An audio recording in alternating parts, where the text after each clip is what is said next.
Welcome to another episode of the Cleveland Moto podcast. Hey, light them up, boys. It's episode number 369. So, big fun. Today, there's so much fucking going on. You know what? I just crawled behind a rock for 3 days. No, I didn't. He's still alive. He's still alive. Zombie Jesus. You guys do know that Easter takes place on a full moon this year, so it's werewolf Jesus. That's going to be a problem. But anywho, to my immediate left, Oscar. to his left, Nick DiVitto, who's not here, but he's here on phone. well, he can say that. Oh yeah, say yourself, Nick. Yourself, Nick. So Nick is with us on phone, and then there's me, Sleepy, and Dan Kremke. And to his left, Chris Smith. Steve Hoffert. To his left, Steve Hoffert. I would like to announce that we have a new beer that we're testing out from Fathead's Brewery. It's called Lime Feeling Good, Mexican-style lager, the Mighty Lime Cerveza, which, by the way, has a fucking luchador. Yep. Yeah, it's a Fathead luchador on the cover. So today is Fathead's 13th anniversary, and it's National Beer Day. Wow. Holy cow. That explains why. I mean, I will, in spirit of National Beer Day, I drank 2 IPAs yesterday, which anyone knows is not my speed. Right. And then today I've had two beers today. nice. So yeah, sometimes you need a couple beers. The big stuff going on. We're going to get to news and events in a second. We just showed the guys here at the podcast. We just showed the guys the new Energica SS9 RS. Oh boy, yeah. If you guys, I 2 years ago, that 1 day, 2 days before I got COVID, I was test riding an Energica SS and an EVA Rebel. And I'm not saying that Energica gave me COVID, but I'm saying that being in a room with a whole shit ton of zero dealers from all over the planet may or may not have given me COVID. Or maybe it was the being on 5 airplanes between, San Jose and Cleveland and Atlanta and Chicago and all places in between. Maybe that gave me COVID. I don't know. But at the time, we didn't know what COVID was. Right. I just thought I had picked up some, Legionnaire's disease from the airport or something. Yeah, I figured it was just one of those. That'll blow over. It'll blow over. It won't be a big deal. Yeah, and then to find out later on, it's like, oh my God, I had COVID. Anyway, but that was the last time I had thrown my shapely scrotum over the seat of an Energica. And what I can say is, in 2 years, the bike has gotten better. Not just better, though, but lighter. And it is the first time I've ridden a motorcycle that wasn't designed for old people that has reverse. Because, yes, Harley-Davidson's, Goldwings have reverse. I love Gold Wings. Piaggio MP3s. And they have pizza ovens, and they have coffee makers. But this is the first motorcycle I've ever ridden that wasn't engineered for octogenarians that has reverse. Right. And they also made the bike somehow lighter, because that was one of my complaints when I test rode it. Was it was pretty heavy, pretty porky bike, because that giant 21.1 gigawatt hour battery. Pretty cool. So we've got one here now. And so if you're interested in Energicas and you want to come to the shop and check it out and see what they look like, throw a leg over one, that kind of thing, no fucking test rides. Let's get that perfectly clear. But I want a test ride because I'm not going to buy the bike unless I can have a test ride. Well, you need a $24,000 deposit. Then you can test ride it. Maybe. No. Even that's a maybe. If anybody's watching The People's Court, we'll let you know when it airs. I've had not just a judge, but the People's Court judge. Latina Hotness herself, Judge Latina Hotness, has said that my policy on deposits is correct. Once you have given it to me, I shall never given it back. Right? Yeah. It's a one-way valve, those deposits. It's the definition of the word deposit. Right. And yet we have had people give us deposits so they can take a test ride on a zero, and all I ended up with was a recently crashed zero and a chargeback on their credit card for their deposit, which not only cost me the money going out of my account, but an extra 6% for the deposit. And that's like having sex with a leper and them telling you can keep the tip. Not a great deal. Fucking bad scene. So the credit card company takes the money back. Yeah.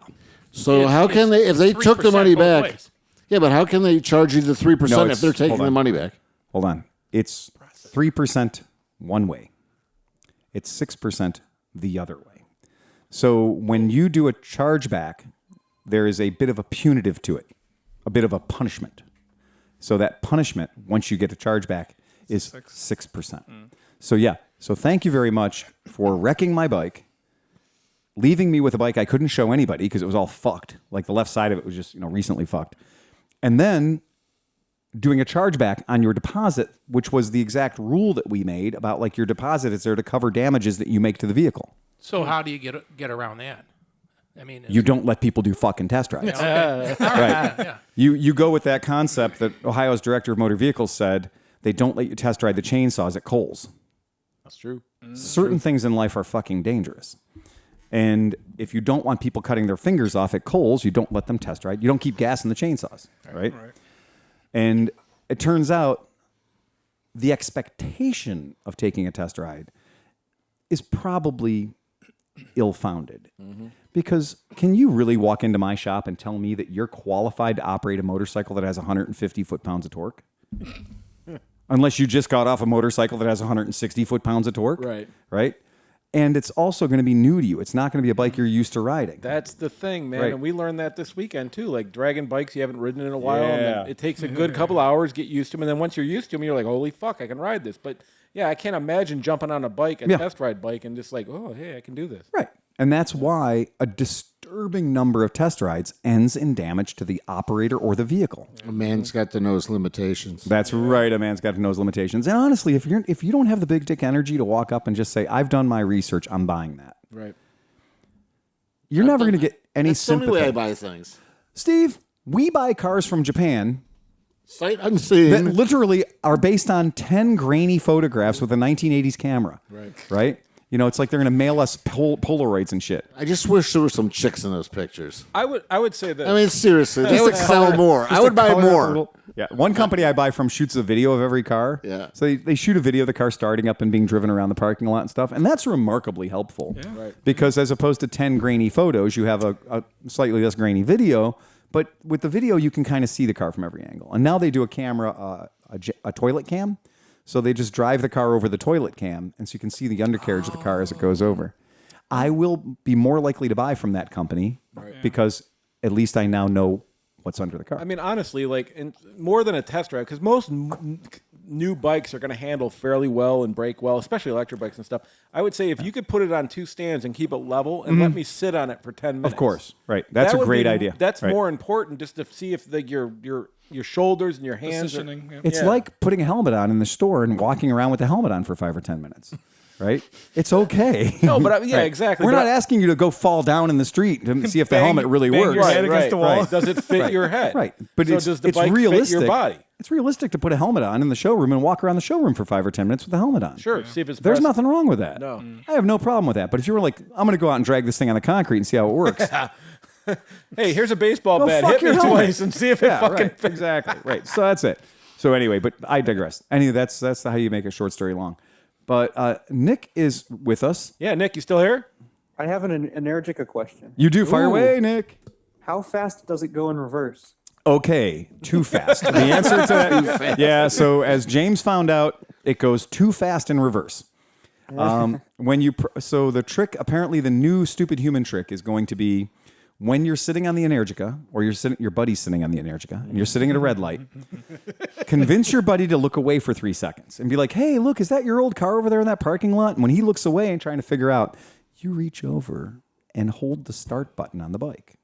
Nothing's going to happen because it's an electric bike. If you hold your finger on the start button for 3 seconds, a little light on the dashboard, the letter R comes up on the dashboard, and it says, "Look behind you." It literally says R. It says the letter R. Look, dude. Ruh-roh. In the comedic timing portion of Energica, well job Energica, because the letter R comes up on the dashboard and it also says, look behind you, which I think is brilliant. So, but then, then your buddy, James or whoever, is going to look at the traffic light and the light's going to be green and we're all going to go. Oh, he's not. But he's going to go backwards. And it turns out And fall down. when you go, look, I don't know if any of you have tried to ride a motorcycle backwards before. It's harder than it looks. Yeah. And things don't work the way they normally do. But more importantly, there may be a car behind you now. Or even gravity. Like you're on a hill and you're sliding backwards. No, it's even a dumber idea Yeah. to ride a motorcycle with roller skates on. You'd think that'd be more fun. I did it. You and did it? It was scary. I'm sure it is fucking scary. How'd you shift? You toe shift still. shift. Yeah. Oh, with the Yeah, side of the yeah. wheel or something? Which is the No, side you're of the still- skate. Yeah, you'd be able to Kind of Oh, shift you're it. right. Yeah, I'm just okay. saying, but you Oh, yeah, feel like 'cause you're it's going, but you don't. But I'd have- say the part I want to see is putting it up on the center stand. Whoa, whoa, whoa, whoa, whoa. You stop at a hill, you're just fucking full on backwards. So yes, Nick, it will go up to 3 miles per hour in reverse according to the manual. We've discovered that 2 miles an hour is where James pretty much falls off. So, 2 miles an hour backwards is faster than you think it is. So the speedometer does work in reverse. It tells you how Oh, it does. the Okay, mile it per does hour indicate. backwards. Okay. It does go. I've not been able to get it all the way up to 3 miles an hour in reverse. Yet. it's- I've tried. I can't do it. I'm not skilled enough. But you did mention that it also has like a parking going forward. We call that creeper mode. And That's when so you're around elementary schools. It only works in school parking lots. Yeah. Or Mid-Ohio swap shop. Right. That's yeah. what you use it So for.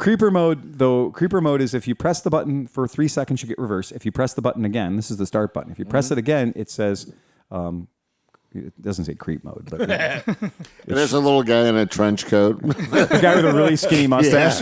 instead of like the backup noise, Right. it just goes. No, it has a little audible alert to warn you. It goes, oh, baby. So it's spank mode. Spank mode. And so when you hit it in that crawl mode or whatever, that's for parking, and strange things. And this way, when you hit that button, you're still using the throttle. So you're using the throttle, but the bike is like got maybe 1 foot-pound of torque. That would probably be useful in like heavy traffic too. So like you're not accidentally like you're getting tired, Yeah, or whatever, just right. kind of creeping through. That's traffic. true. And I think what it's really going to be helpful for is for people that have to park in a very small parking spot that's uphill or downhill. Mm-hmm. And so Gogoro, the Taiwanese scooter company, all their scooters have a parking mode that has reverse and forward on a little scooter that weighs 200 pounds. So it's kind of cool. Nick, that was a great question. Yeah. Tell us more about Pigsaw. Is that what it's called? Oh, Pisgah. Pisgah. Okay. Pig saw. I thought it was Pigsaw. I thought it was a new movie. Pisgah. Yeah, it's Hotel Hell or Motel Hell. Motel Hell, And filmed Saw in Pigsaw. Go ahead, Nick. Pisgah is a place that I didn't know actually existed. It's just Pisgah is like a name that you see written on the side of mountain bike tires or something like that. You don't actually think about it, and if you do think about it, you kind of imagine it being out west or something like that. Maybe some rock formations. What I didn't realize is it's in North Carolina. Which is where you currently reside after you abandoned Right. us, correct? So isn't Pisgah an Indian tribe? I'm sure. I would imagine. I don't think they're Irish. It's an Irish tribe. That's a pissed guy. So how did you find this place? I mean, we kind of talked about it before, but you didn't really define it. It's like you thought about it, and then what? You just started searching Airbnbs or what? Yeah, I sort of. Well, I knew the mountains were out that way. You could probably and- see those. Right, and when I started looking into it a little bit more and letting you guys know that I was looking into it, then Dan is actually the one who pointed out that Pisgah National Forest is right there, and there's all sorts of nice roads around there. And you don't really need to look very hard to find a place with a nice view. But I've never stayed at a place before where like the activity you were going to do was actually at the end of the driveway. like when you left where it's we were right there. staying, it was like you were already doing 90-degree turns at 45 degrees. It was Right. awesome. Even just to get there. And Yeah. the Blue Ridge Parkway was less than a a quarter or a half a mile from our Airbnb. You can jump right onto it. Yeah, definitely. Just every single road around there. There's no straight roads. No. It was awesome. It was scary. You don't expect the roads to be as gnarly as they are. Everybody talks about the dragon. Everybody talks about all this other stuff. This is right there with it, man. Like it was good. Yeah, you're going around corners, and you're like, is this thing ever going to know. end? You Or know, when it tightens, I've the gone, J-hook like, ones. 480-degree circle. It just keeps going. It does. And then the J-hook ones where it starts off kind of mellow and then it gets tighter and tighter and tighter, and you're like, It's a what the? decreasing radius. Yeah. And Halfway then through the corner, you realize that you've overcooked it. yeah. And then on top of all this, then like they're working on some of the roads, so like you're going against like dump trucks that are doing 35 miles an hour somehow on these roads. They don't give a fuck. And it was nuts. Or the road machine. They were building a road, and the road machine was hanging half off a cliff while they were building the road, and these guys are just, hey, whatever, we're working, it's cool. So we did notice that the actual speed limit signs are the only ones that I've seen ever that actually make sense. Oh, yeah, yeah. So they're saying 35. You watch your car. I was doing turns because I was driving some places nearby. That's spot on the max that you can actually do that you're not feeling that you're going to go over the cliff. So those speed limits make sense. Not everybody, Made it. or ran the right speed limits. Well, maybe Some car drivers were a Well, little bit more locals, adventurous. right? I mean, but people that haven't been, Yeah, you. yeah. Oh, that's why he was looking at you. Well, and I think it's also fair to say that we have one of these amazing motorcycle roads that we have not 2 miles from here. Right. And it would be one of the greatest motorcycling roads in Ohio if it wasn't for the fact that it's a 30-mile-an-hour speed limit for the entire goddamn thing. And if it was 50 in places, it would be 200% better. And because it's 30 for the whole goddamn thing, this lack of creativity in determining the speed limit for the metro parks has resulted in a lot of people falling asleep on their motorcycles. You know what was really, really, I mean, I think all of us were shocked, like to the point that we were like, did we do something wrong? The drivers are so fucking courteous down there. When they see a pack of 4 motorcycles, they just pull over and they wave you and they smile. Have Get the fun, hell guys. outta here. No, it was nuts. And it's like we didn't know what to do. Yeah, we were Because like, it's like wait, we're- are you we're mad at us? What are you doing? expecting them to And then race. the person's like out their window, smile, fucking looks like Chester Cat. Like, hey, have fun, guys. Go So ahead. glad you're riding your motorcycle on my road. Yeah. Yeah. It was real. And that's what happened once. Yeah. How many times? Like 10? Like, it was nuts. Like, The way when I was in North Carolina, well, the number of times I've been in North Carolina, the people are just everything's slower. yeah. I mean, I don't know if Nick, you live there, so I don't know if you see that, but I feel like it's slower there, and people are very polite. Do you feel slower, Nick? I don't know about slower. He says, I mean, y'all- not he says slower. y'all I now. mean, more relaxed. I'm gonna say more relaxed. Not Yeah, like not. maybe a little bit. I don't see a lot of cops around here. I didn't see any so either. Yeah. People tend to drive kind of fast. I will say that North Carolina, of all of the places that I've ever driven in, North Carolina has some of the best roads, as in like, not a lot of potholes, but also they have the worst drivers. Not aggressive drivers, just really, really bad. But they get out of your way, so who cares? Well, maybe they don't. Maybe they don't we go to didn't really Pig Saw. encounter that Yeah. on the trip, but yeah. Right. But Nick did say fixing a few times, so I think he's starting to become a fucking southerner. Yeah. What'd I say? Fixing. He said we're about fixing to get going, I think, or something like that. That's pretty good. I like Throwing that. a couple y'alls and Throwing a couple angles. of What about the road that last day with those really sharp hairpins? Oh, yeah. That are like, Yeah. it almost felt like you were going to go over backwards. Really? Yeah, it was like a Wow. bowl. It was like a bowl. Yeah. And then, of course, like when he would pipe in the thing and say avoid highways or whatever, right? Right. All of a sudden, you're on this nice road, and then Yeah. it just turns into 2-inch thick gravel. Oh, But hell. It's still going The through same curve. The same Yeah, curve. Right. Yeah. That's cool. And so Some John, of us didn't care for that. yeah, so one You of mean, us. you mean the guy with no rear suspension? With We the did Gen that I. 3 times over the weekend. Yeah, it was fun. It was good. Yeah. In fact, John's not here to defend himself, but he was super excited because he passed me on a turn finally. Oh. The one time on some gravel. Nice. Oh, finally, listen to this. Wait, Nice. he had a Cocky. 650, and you had your 250. Oh, I had 17 horsepower, and Right, he had like right. 70. So yeah, I mean, whatever. Yeah, there you go. Yeah, but he's at a weight disadvantage. Oh, he's not even here to defend himself. But you know what's funny though? Like you forget sometimes. Like so, I took the SP250, and there many times we were doing 70, and so my license plate is cracked in half. I have to, it's like the vibration. Too much vibration. He's not happy about that. Now, was that from the fact that it's a single-cylinder 250? Yes. Or is that from the fact that the back tire is made of lumber? Oh yeah, it was. Yeah, It was the first day it was so fucking scary that I was like, I wanted to go home. I was seriously like, fuck this. This is gonna be the worst trip ever. But after I burned through about a 1/4 inch of the wood, and like I literally rounded off the knobby, then it started to actually handle. Oh, man. Yeah. Wait, is that a Unimog? That is a Unimog excavator. I just pulled it up just for fun. I know Steve has been drooling over this shit. And there's a United States Army base in Texas where they have a bunch of dilapidated gear.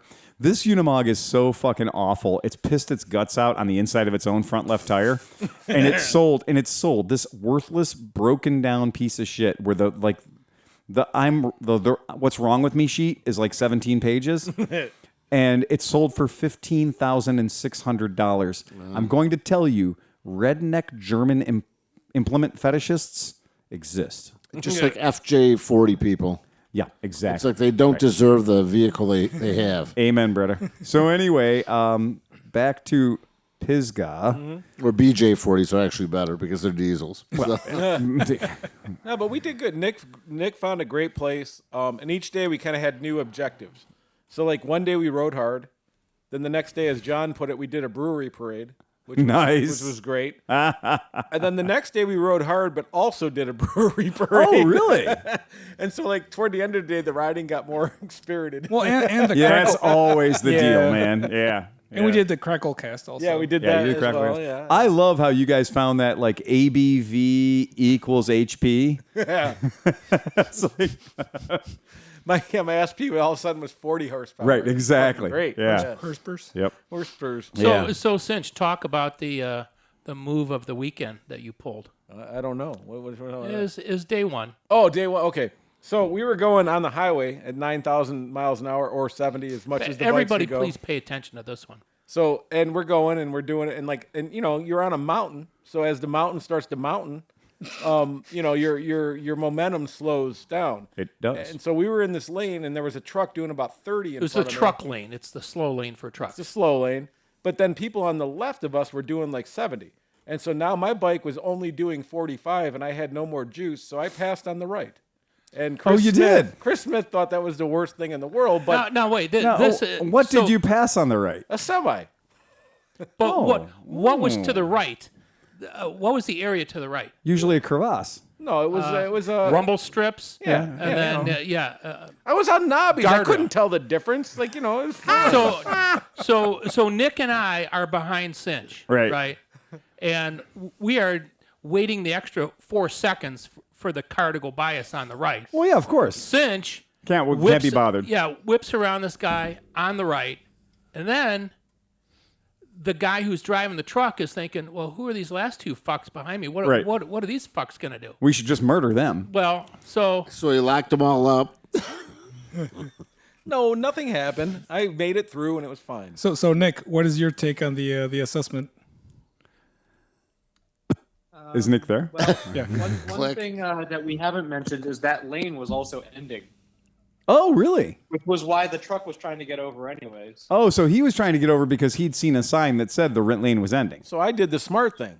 which was literally. So you did the smart thing by going the wrong side of a truck. Yeah, there you go. No, Yeah. but listen, Poor trucker, probably like, oh, can I get over? There's cars all around me. Oh shit, there's motorcycles literally all Around me. Yeah. dude, man.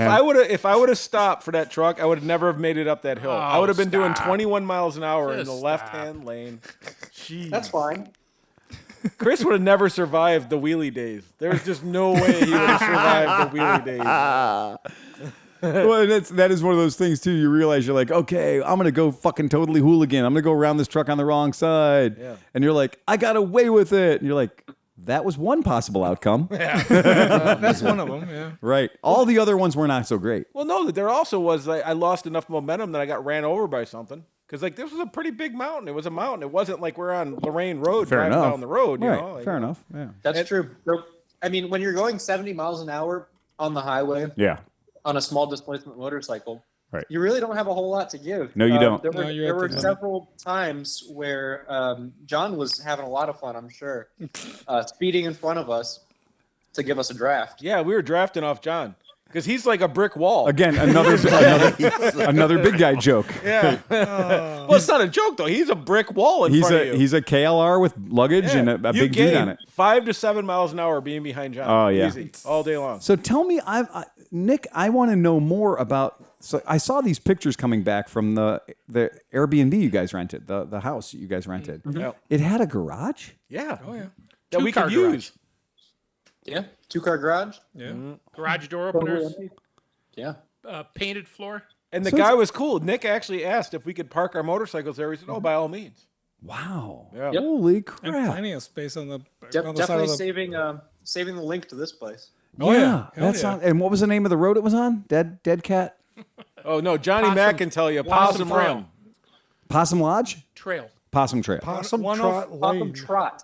Possum Trot. Trot. Yeah. 105 Possum Trot. 105 Possum Trot Trail. Oh, And it's in my Little Switzerland, Yep. which is also so there's like Swiss looking like little buildings all over the place. Villas. Villas. Thank you. Get out of here, really? Yeah. Yep. Oh, that's kind of cool. Yeah. Yeah. And I think we hit it before any like I think in another month it probably won't be as cool. I think it'll be crowded with motherfuckers. But like right now there was nobody. Like we had the roads to ourselves 90% of the time unless there was traffic or something. Like it was nuts. Oh yeah, I mean that's romantic Asheville is what it says. I love that. Like that's really badass, man. That's And super then- cool. Can we talk about Asheville for a second? We should talk about Asheville. So Asheville is pretty awesome, except for the fact that like you have to have a beanie hat and then a specific kind of flannel. Like it can't just be like you know like hey I got this flannel from the thrift store. Right. You have to have like these like square logos on it and it has to fit a certain way with your beanie hat. It was Oh really? they take their hipsters seriously in Asheville, North Carolina, man. Wait, Nick, do you have a beanie hat? I did not have a beanie hat. Okay, I'm glad. I'm Yes. glad you haven't fallen into the. Yet. But one thing we did learn about from Asheville, and Nick kind of put the damper on this because he's a good, wholesome boy, is that John figured out that there are dance classes that teach girls how to strip. No. No. It's a pole dancing pole studio. dancing. Yeah. Pole dancing is for moms. I mean, yeah. Well, yeah, but John's idea was to take a cooler of beer and be like, well, you got to dance in front of somebody, so why not us? Well, I was going to say And a bunch of singles. you bring a bunch of singles, and now that training It's paying off. becomes real world. right. I do not understand how you can have a pole dancing class because an hour later she's doing Pilates and an hour before that she's doing like advanced Kegel yoga and whatever. But why wouldn't you want to offer that to your students as a community service? Right. To be like, okay, mom, I know you don't have the guts to get up over at Peeler McGee's, but here in the privacy and the safety of my training institute, we will provide you with a small yet ambitious audience To boost your confidence. boost your confidence. Yeah. Yeah. You guys haven't seen anything until you've seen senior yoga on paddle boards 2 feet off the stern of your sailboat. Wow.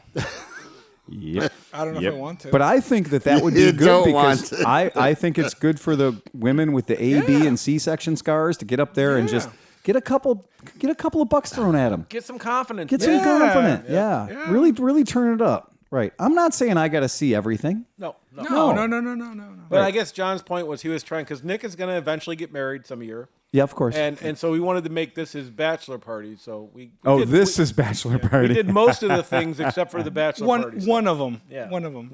Yeah. I'm quite impressed. Yeah. I mean, you Well, guys. that's John. John was on it. You guys really turned it up. Yeah, that's cool. Yeah. So, how many miles do you think you covered on this? Well, we did- extreme. The first day we did 168, and as Dan said, at 35 miles an hour. Yeah. The next day we did 51 with three breweries? Three? I don't know. 3 breweries. And then the next day we did about 51 again with 2 breweries. Okay. Yeah. Yeah. So we put some miles. So this road you guys were on, you guys did the 226A, I assume 226, 26. aka the Rattler. right, and we also did the Blue Ridge Parkway. which Right. that's what took us to the top. That's of the what hill. gets you to the top of the hill. So then right. we were at what was it, 6,100 or 6,614. I think Over a mile. yeah. Wow. And ears were popping. Yeah. Carburetors needed more. It was not. The power was definitely down. I was going towards to the say, top of you that could fucker. feel horsepower leaving yeah. every 10 or 15. Icicles Yeah. on the side of the road, Yeah. Yeah. like the Oh, rocks yeah. had ice, Ice on falling them. off. And All the of the trees. top of the trees were covered in frost. Oh, hell, that's cool. And so we got to the top and we thought, wow, we rode here. This is great. We can see the top of the mountain. But no, there's a 300-yard walking thing. So as all of us are in peak condition, you can imagine how well that went. Hold on, I'm going to walk uphill and smoke this cigarette. Yeah. Well, The mountain, and we got to the top of the mountain, and everybody was like, "Wait, we have to walk?" yeah. And so about This isn't motorcycle friendly? Fuck this. no, but no, honestly, like 5 minutes later, we were all making life choice decisions. Like we're quitting smoking, we're quitting drinking, Right. We're quitting anything else. We're going to start working out. Yeah, Like, for the 5 minutes they were up there. yeah. So who brought guitars? Me and John. Did you bring your banjo too? Oh, I fucking of course he banjoed the did. shit out of everything, dude. It was fun. I wish I was there. Yeah, no. And then here's the thing. So John's a decent guitar player, right? He is, yeah. But he drank like 4 rum and cokes and became fucking Wayne Newton. Oh, really? For 2 hours. And a lot of painkillers too. Yeah. A lot of painkillers. A lot of painkillers. But like he went from like fumbling through chords. Right. Like I'm a fairly accomplished guitar player. Right. He was changing like he went from like fucking shit up all the time. Yeah. To like hey everybody, thank you very much. Tips, take the waitress. Hey. He's like busting his capo off with his pinky finger, and he's like, I got this. It's okay. Yeah, it was fucking great. And he good did for you, play man. Freebird for me, so He did. Oh, he did? He did play Freebird. because you gotta ask for it. You got to ask for Freebird. Right. Play Freebird. Look, you're in North Carolina. I thought that came standard. Yeah. Oh, So we man. drank 2 gallons of painkillers. Oh, you did? Oh yeah. Holy yeah, Oh, there yeah. was definitely some. Yeah, that was just the painkillers, not the other brown liquid part. And then when you guys were looking at waterfalls, I drank like 9 yeah. beers that morning. Oh, Yeah, That I was a did. I good saw morning beer. the pictures posted up of your waterfall adventure. Yeah. Your hike. We drank a gallon of painkiller before we rode one day. yes, Yeah, yeah. That was Yeah. the first one. Yeah. There you go. Ride fast, take chances, Oh, motherfuckers. it was so. That was a smooth day right there. Smooth day. Jeez. I love that. Yeah, dare you to be smoother. And we documented everything, so Right. you can go on to Motor Stories with Unkie Phil and watch any the video. any law enforcement officers that like to Yeah. Well, you can't Possibly prove. You can't prosecute. prove that was there, but that's saying it is the 100th episode, Right. And it is. We put about $1.5 million into the budget for this production, Yes, you did. Yeah. and it is a 21-minute full-on movie. It is a full-on fucking movie. Yeah. It is nice. It's super cool. Shout out to my job who paid me to do that yesterday for the full 16 hours. You know, it's great to do what you love. I was answering emails. That's what I was doing. If you do what you love, you'll never work a day in your life. Yep, that's it. God, it- that's so fucking funny. You know what, though? I probably should have included one flower, and I could have said, like, hey, I was trying to promote. That's it. That's right. If you like a little crocus or some Yeah, shit. yeah. a little I was yeah. working for the Right. company, man. That's it. I was just, So my mileage, I think I hiked like 12 miles. You hiked 12 miles. Yeah. Yeah. Well, that was funny. The one day that John went with you and Nick, Oh yeah. and he was like, you guys started going down this fucking like literal glacier mountain, and he was like, yeah, I'm done. I'm going back to the car. I'm not Yeah. So that was on Sunday, and so we went, all 3 of us, Yeah. and the route gave you the easy one, Right. and then there's the hard one, and then we just went straight through both of them. Oh, really? We went like super hard on like the way down, and by the time we were like a third of the way down there, right, Nick? Yeah, Johnny well, Mac because said, "Fuck it, I'm out." Oh, really? The easy route would have been doing the entire, full switchbacks. Right. Yeah. Right. Back and forth, Yeah. and it would have taken a while. There's a medium route too, which were smaller switchbacks. Right. And then there's our route, which was just straight Straight up down the fucking mountain. Wait, hold on. So before that, Smith and Nick went to try to catch up with Oscar the one day, and they missed him, but they went up a mountain in Nick, Nick's tell van. this story. Yeah. So go ahead, talk about this. I did unspeakable things to a Hertz van. Oh, I really? didn't know that you could get a commercial full-size high van at a 45-degree angle up a switchback on gravel. Oh, really? But what about the turning around when Smith was about to have a heart attack? Well, there was a good point where the tires were not gripping. We could not go any further, and at that point, we kind of decided that it was time to turn around. Yeah, Holy shit! yeah, we decided maybe this is the wrong road. Oh my god! But wait, did you say the back of the van was hanging off a cliff when you? Oh no. No. Oh, All right. we were backing up and turning around. No, yeah. wait, would Lady Boy have made it up that hill? Who's lady? With boy? what? The Jeep. Oh. Oh, yeah. yeah. Well, Yeah. yeah, this thing was actually it was a Nissan van, and it kind of looks like a pickup truck. Like it has a hood, Right. and it's actually a V8 and rear wheel drive. Oh Yeah, wait, it's the an really NV. ugly. It's an NV. The, Yeah, the, it's the an Nissan ugly NV. ones. It's a box. I think they're the silliest looking They are, commercial yeah. out there right now. Yeah. Yeah. But Nick, at some point, the road we were on was maybe 10 feet wide. Oh yeah. Yep. It was like, For sure. how can those guys be up at the top of this place? I don't know.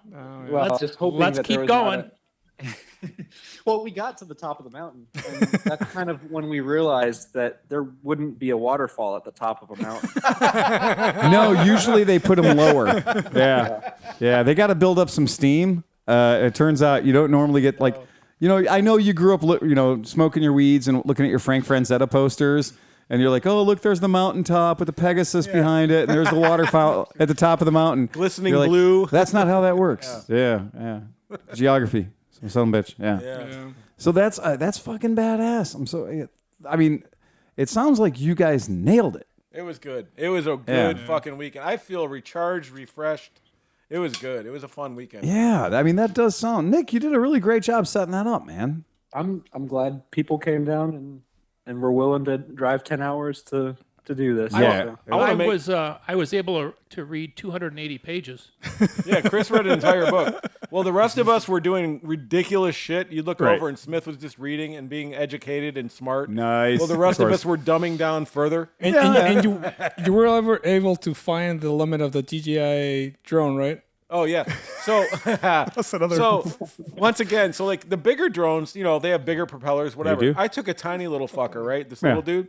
So we throw it up and we're trying to film something and it's going, props are over speeding.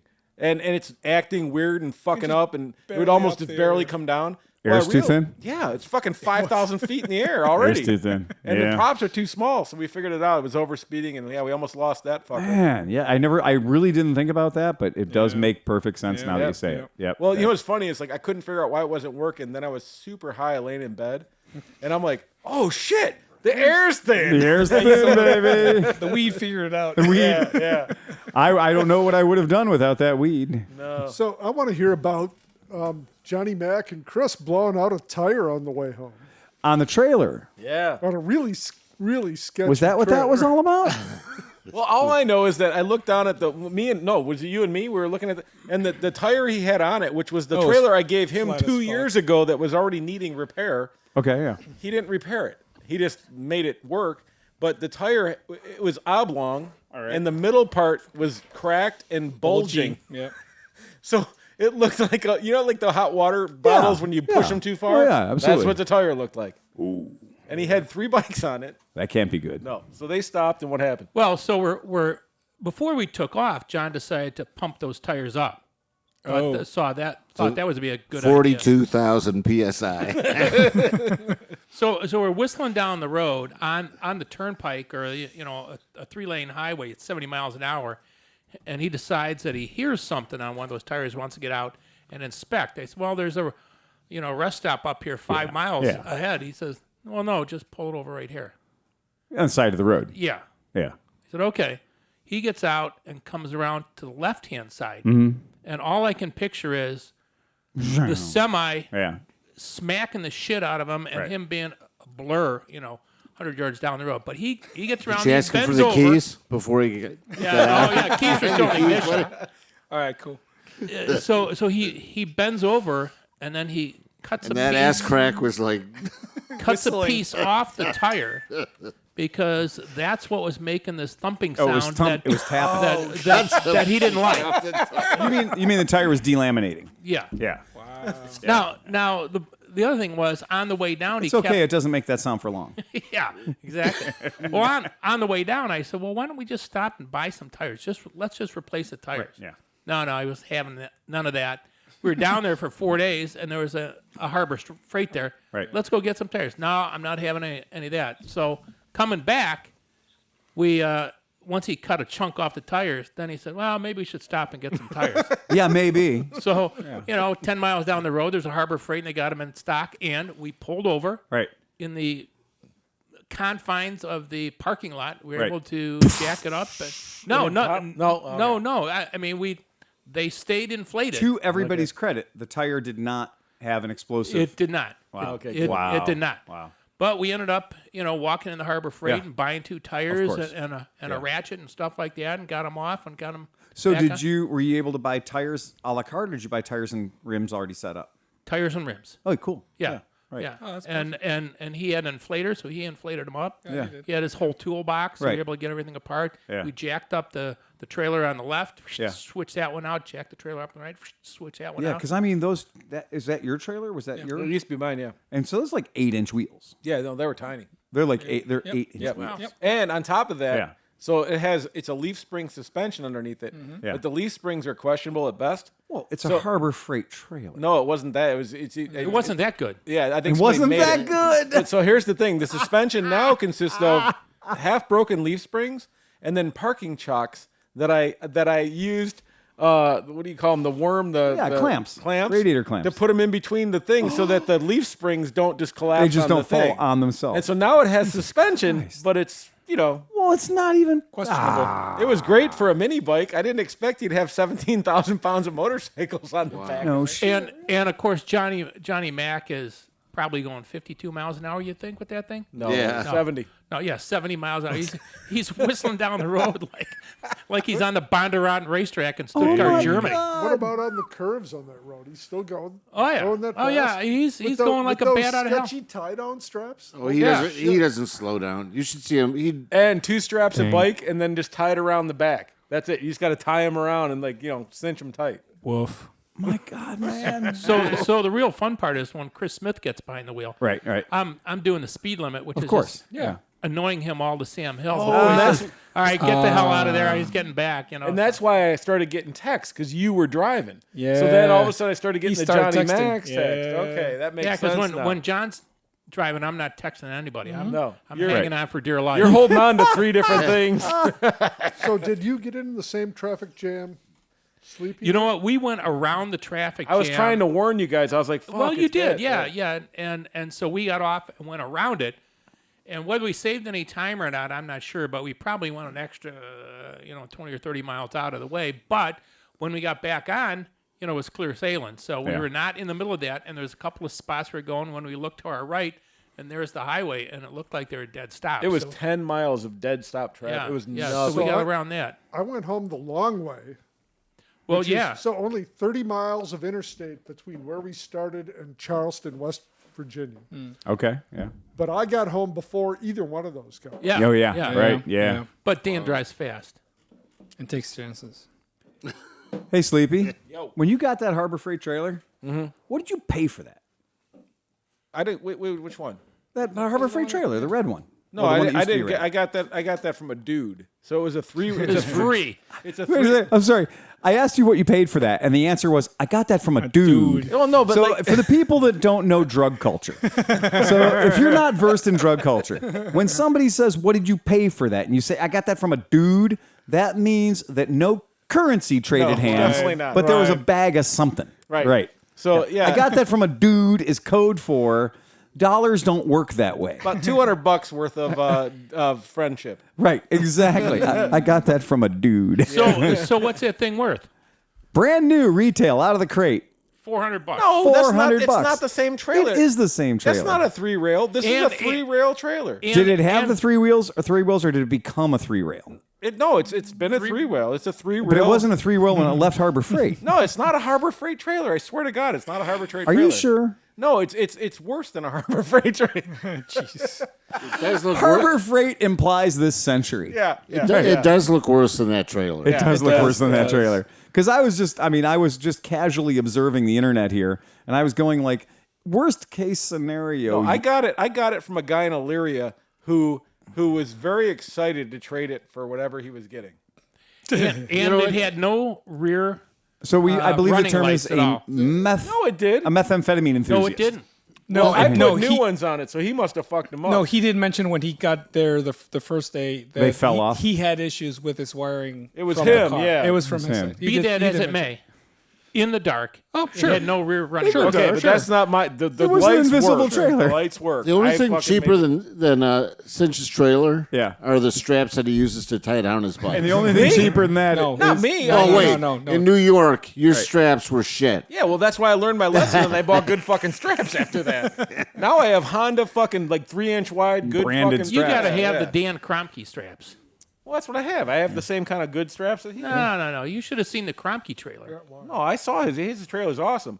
Dan, so we've 3 definitely- inches. We've established that Dan got the greatest deal of all times on a fucking aluminum trailer. Right, yeah. That trailer for $750 is It's a steal. yeah, an like absolute I steal. punched myself in the dick just because I was like, God damn it. Because you felt like you should. yeah, It's been a while. Yeah. Right. That thing just eats the bumps. I mean, I Yeah. drove on some shitty roads. Oh, it's a beautiful, beautiful doesn't trailer, care. Dan. I didn't know how good it was until I saw your bike on it, and you still have 3 feet behind your bike. Right. And didn't you hit like a rock that smashed into the Oh, front? yeah. I ran over a big rock in Texas that smashed into the aluminum Into the sheathing guard. on The guard. Yeah, Down the to guard. So what most people, if you haven't watched a video or anything, so we all rode 10 hours, right? Right, yeah. Dan was in fucking like West Coast to come to. Dan has been on. How many days was your trip total? 22. 22 days. Yeah. I need to retire. Doing the goddamn thing. I really do. So and how many Seriously. miles did you put on your? So you have a new truck or new car and a new bike, Right. and you put like a fucking million miles on. Put 4,000 on the car, Right on. 1,025 on the bike. Nice. Right on. Dang. Oh, can I say that fucking bike, his Tiger 660, Yeah. is an amazing fucking motorcycle, man. Purrs. It is so nice. And then I came from riding wood planks Yeah. with like a vibrating single. And then he was like, "Do you like to take my bike for a ride?" I was like, "Okay." I felt like I was in a glass slipper with somebody handing me champagne Yeah. while I rode around a turn. Yeah, it's That was John What? handing you champagne. Oh, yeah. Did he make you? Did he make you take your shirt off too? champagne. No, but fairy. Nick, we have to talk about Oh something. no.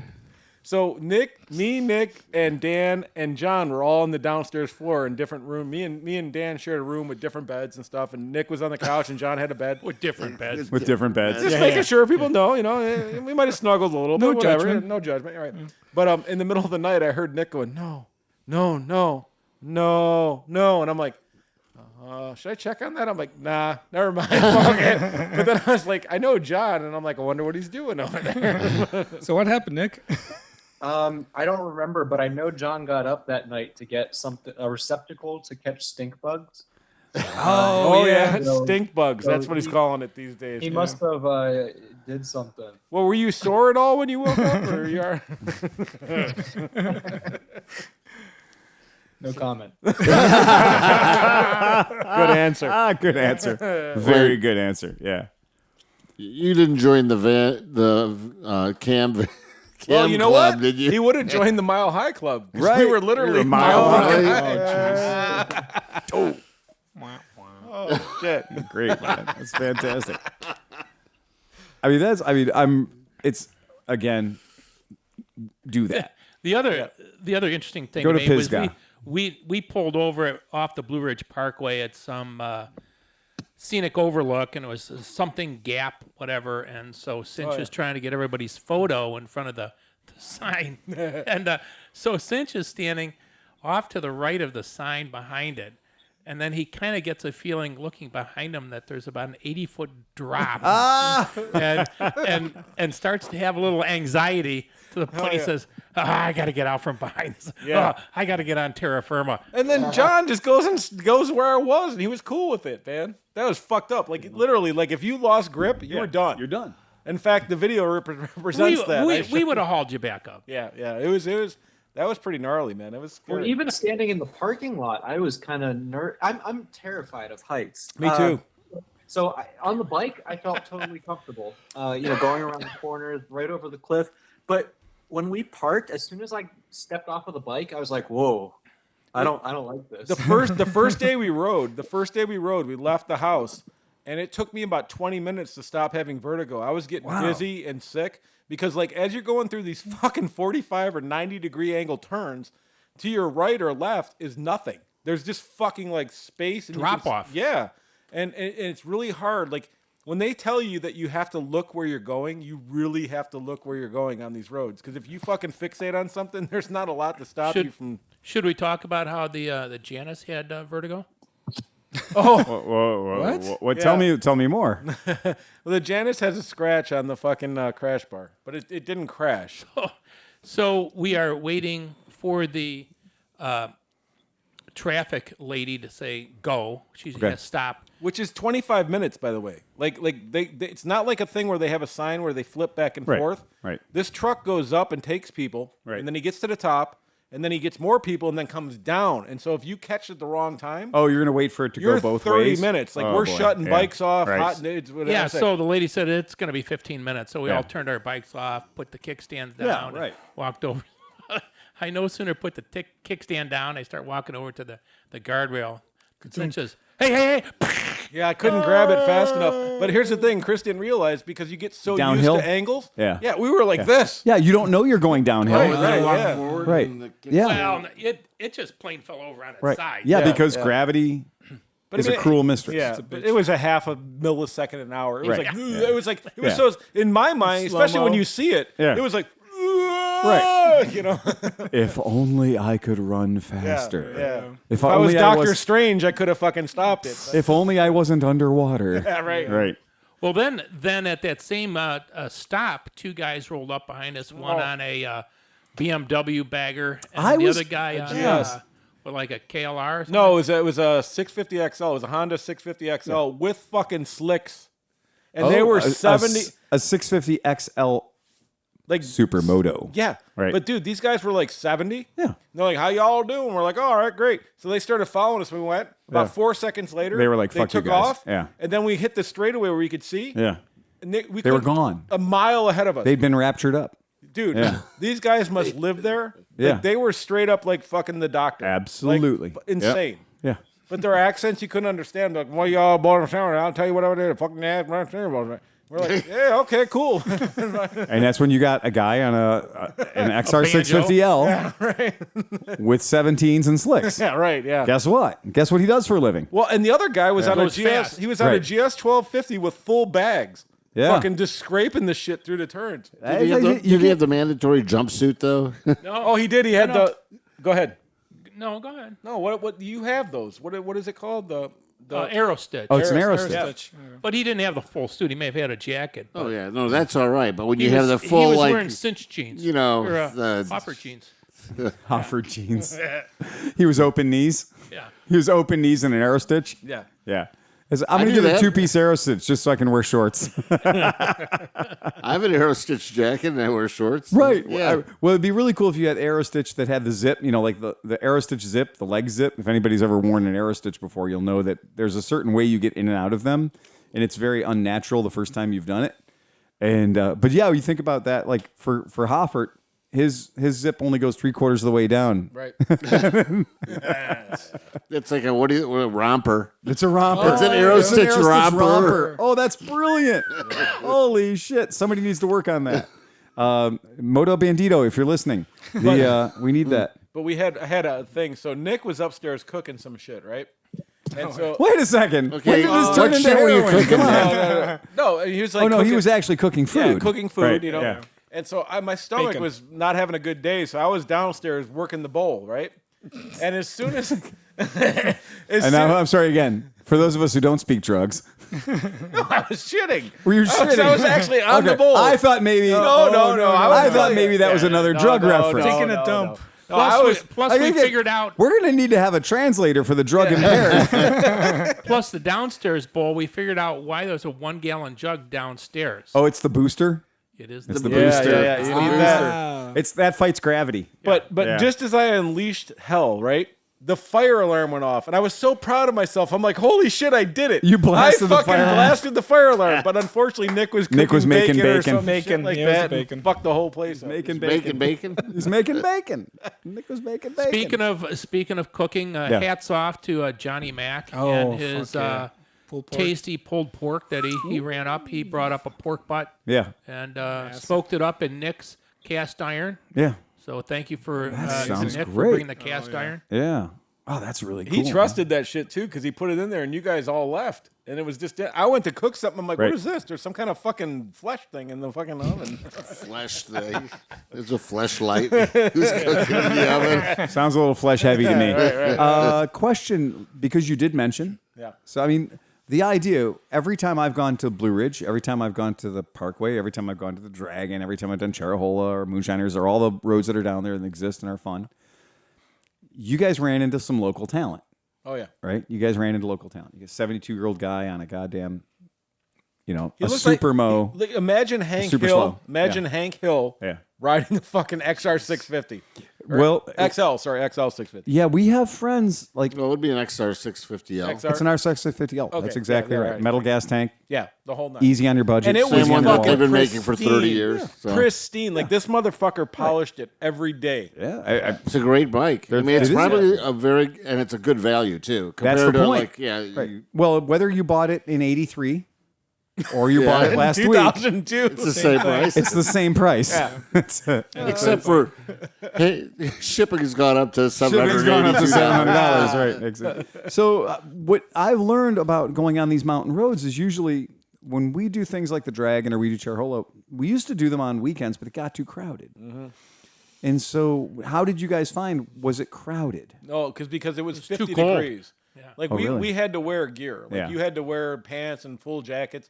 And I'm telling you, I think if we waited 4 weeks, Yeah. we would not have had the same experience. And that's nice. It's nice to be able to be, not being run down by the Miata Club or not being like run over by the Corvette Yeah, Club. I mean, all we saw were commuters. There was I don't think there was anybody else there to do what we were doing. And what days were you guys actually riding on the roads? Friday, Saturday, Sunday. So you were doing a proper weekend. Yeah. Right. Yeah. All right.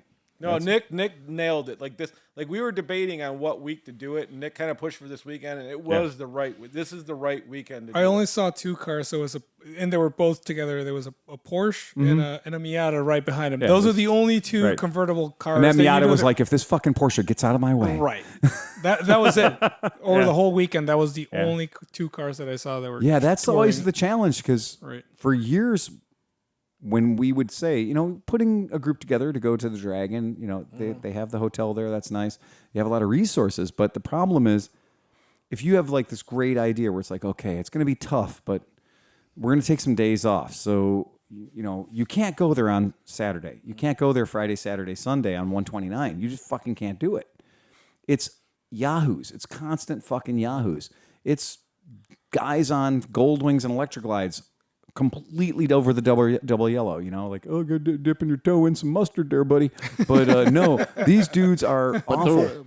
Isn't the record on the Dragon set by a GL 1100? So, God, I can That look one him dude up. that just like full throttle the whole time. I Oh, well, mean, do you remember? Were you? No, you were. there was, who was there with was like us? a documentary There's on a that movie, guy. and I No, but we yeah. did the 555 when me and Nick nickel.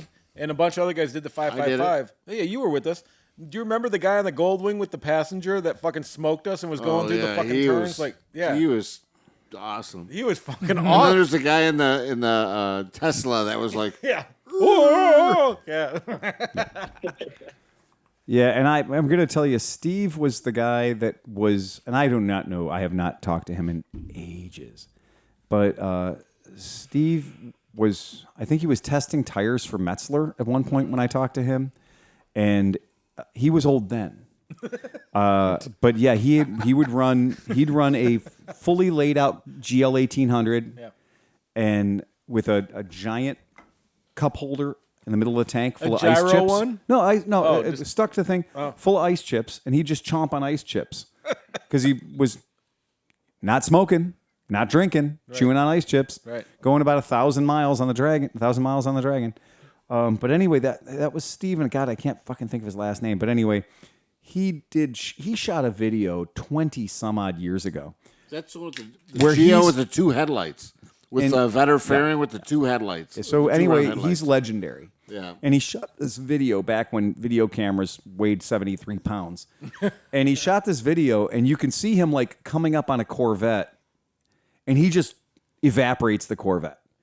And so this whole thing, this video, you're watching this video, and this is back in the days when it was VHS and whatever. and the tracking was never right. Right. But you watch the video, and at the end of the video, he's like, "Oh, and by the way, here's the camera car," and he scans around, and here's this literally GL, right? But what killed me the first time I met him was his GL had looked like it had been attacked by the world's biggest angle grinder because nothing existed on this motorcycle outside of a 40-degree lean angle. It was as though you had done exactly what he had done, Right. which is he had used 40,000 miles of North Carolina highway To grind. to remove Honda. And it was like his exhaust was an ultralight exhaust system. His passenger pegs were ultralight passenger pegs. His frame was an ultralight frame. Like everything had been modified by North Carolina. Yeah. But you know what? You know what's interesting, and I noticed this. Like, so the day we got there, you're really fucking intimidated by the roads. Right. Yeah. Like you're like, holy fuck, how am I gonna get through this? The second day, you start to get kind of comfortable. No, wait a second though. You have to qualify that because you went to the breweries. Yeah. Well, no, I mean, but seriously, like, but I'm saying, like, if you live down there, I could see how you could get really fast on these fucking roads. Like, like you start to get accustomed to them, and you start to understand the lines. And like, honestly, the last day, the last run we did up to the house, I got in a groove, and it was like flowing. It was like surfing. It was like you got into this groove where you just started to roll through You the learn the turns, and turns like and it was fucking awesome, man. Like I can imagine how addicting it would be to be really good at that shit. yeah, And, like, well, we're from Northeast Ohio. There's Exactly. nothing like Yeah, right. over like 2 degrees. Yeah, you know? Yeah, there was one road. Within 15 miles of here that had great curves on it, and then they fixed it. You know, it was like Hogsback is the steepest hill you got. yeah, Hogsback is literally when people are like, "Oh my God, yeah, I went and did some adventure riding in Cleveland, and I did some great twisties and some great S's and some great curves."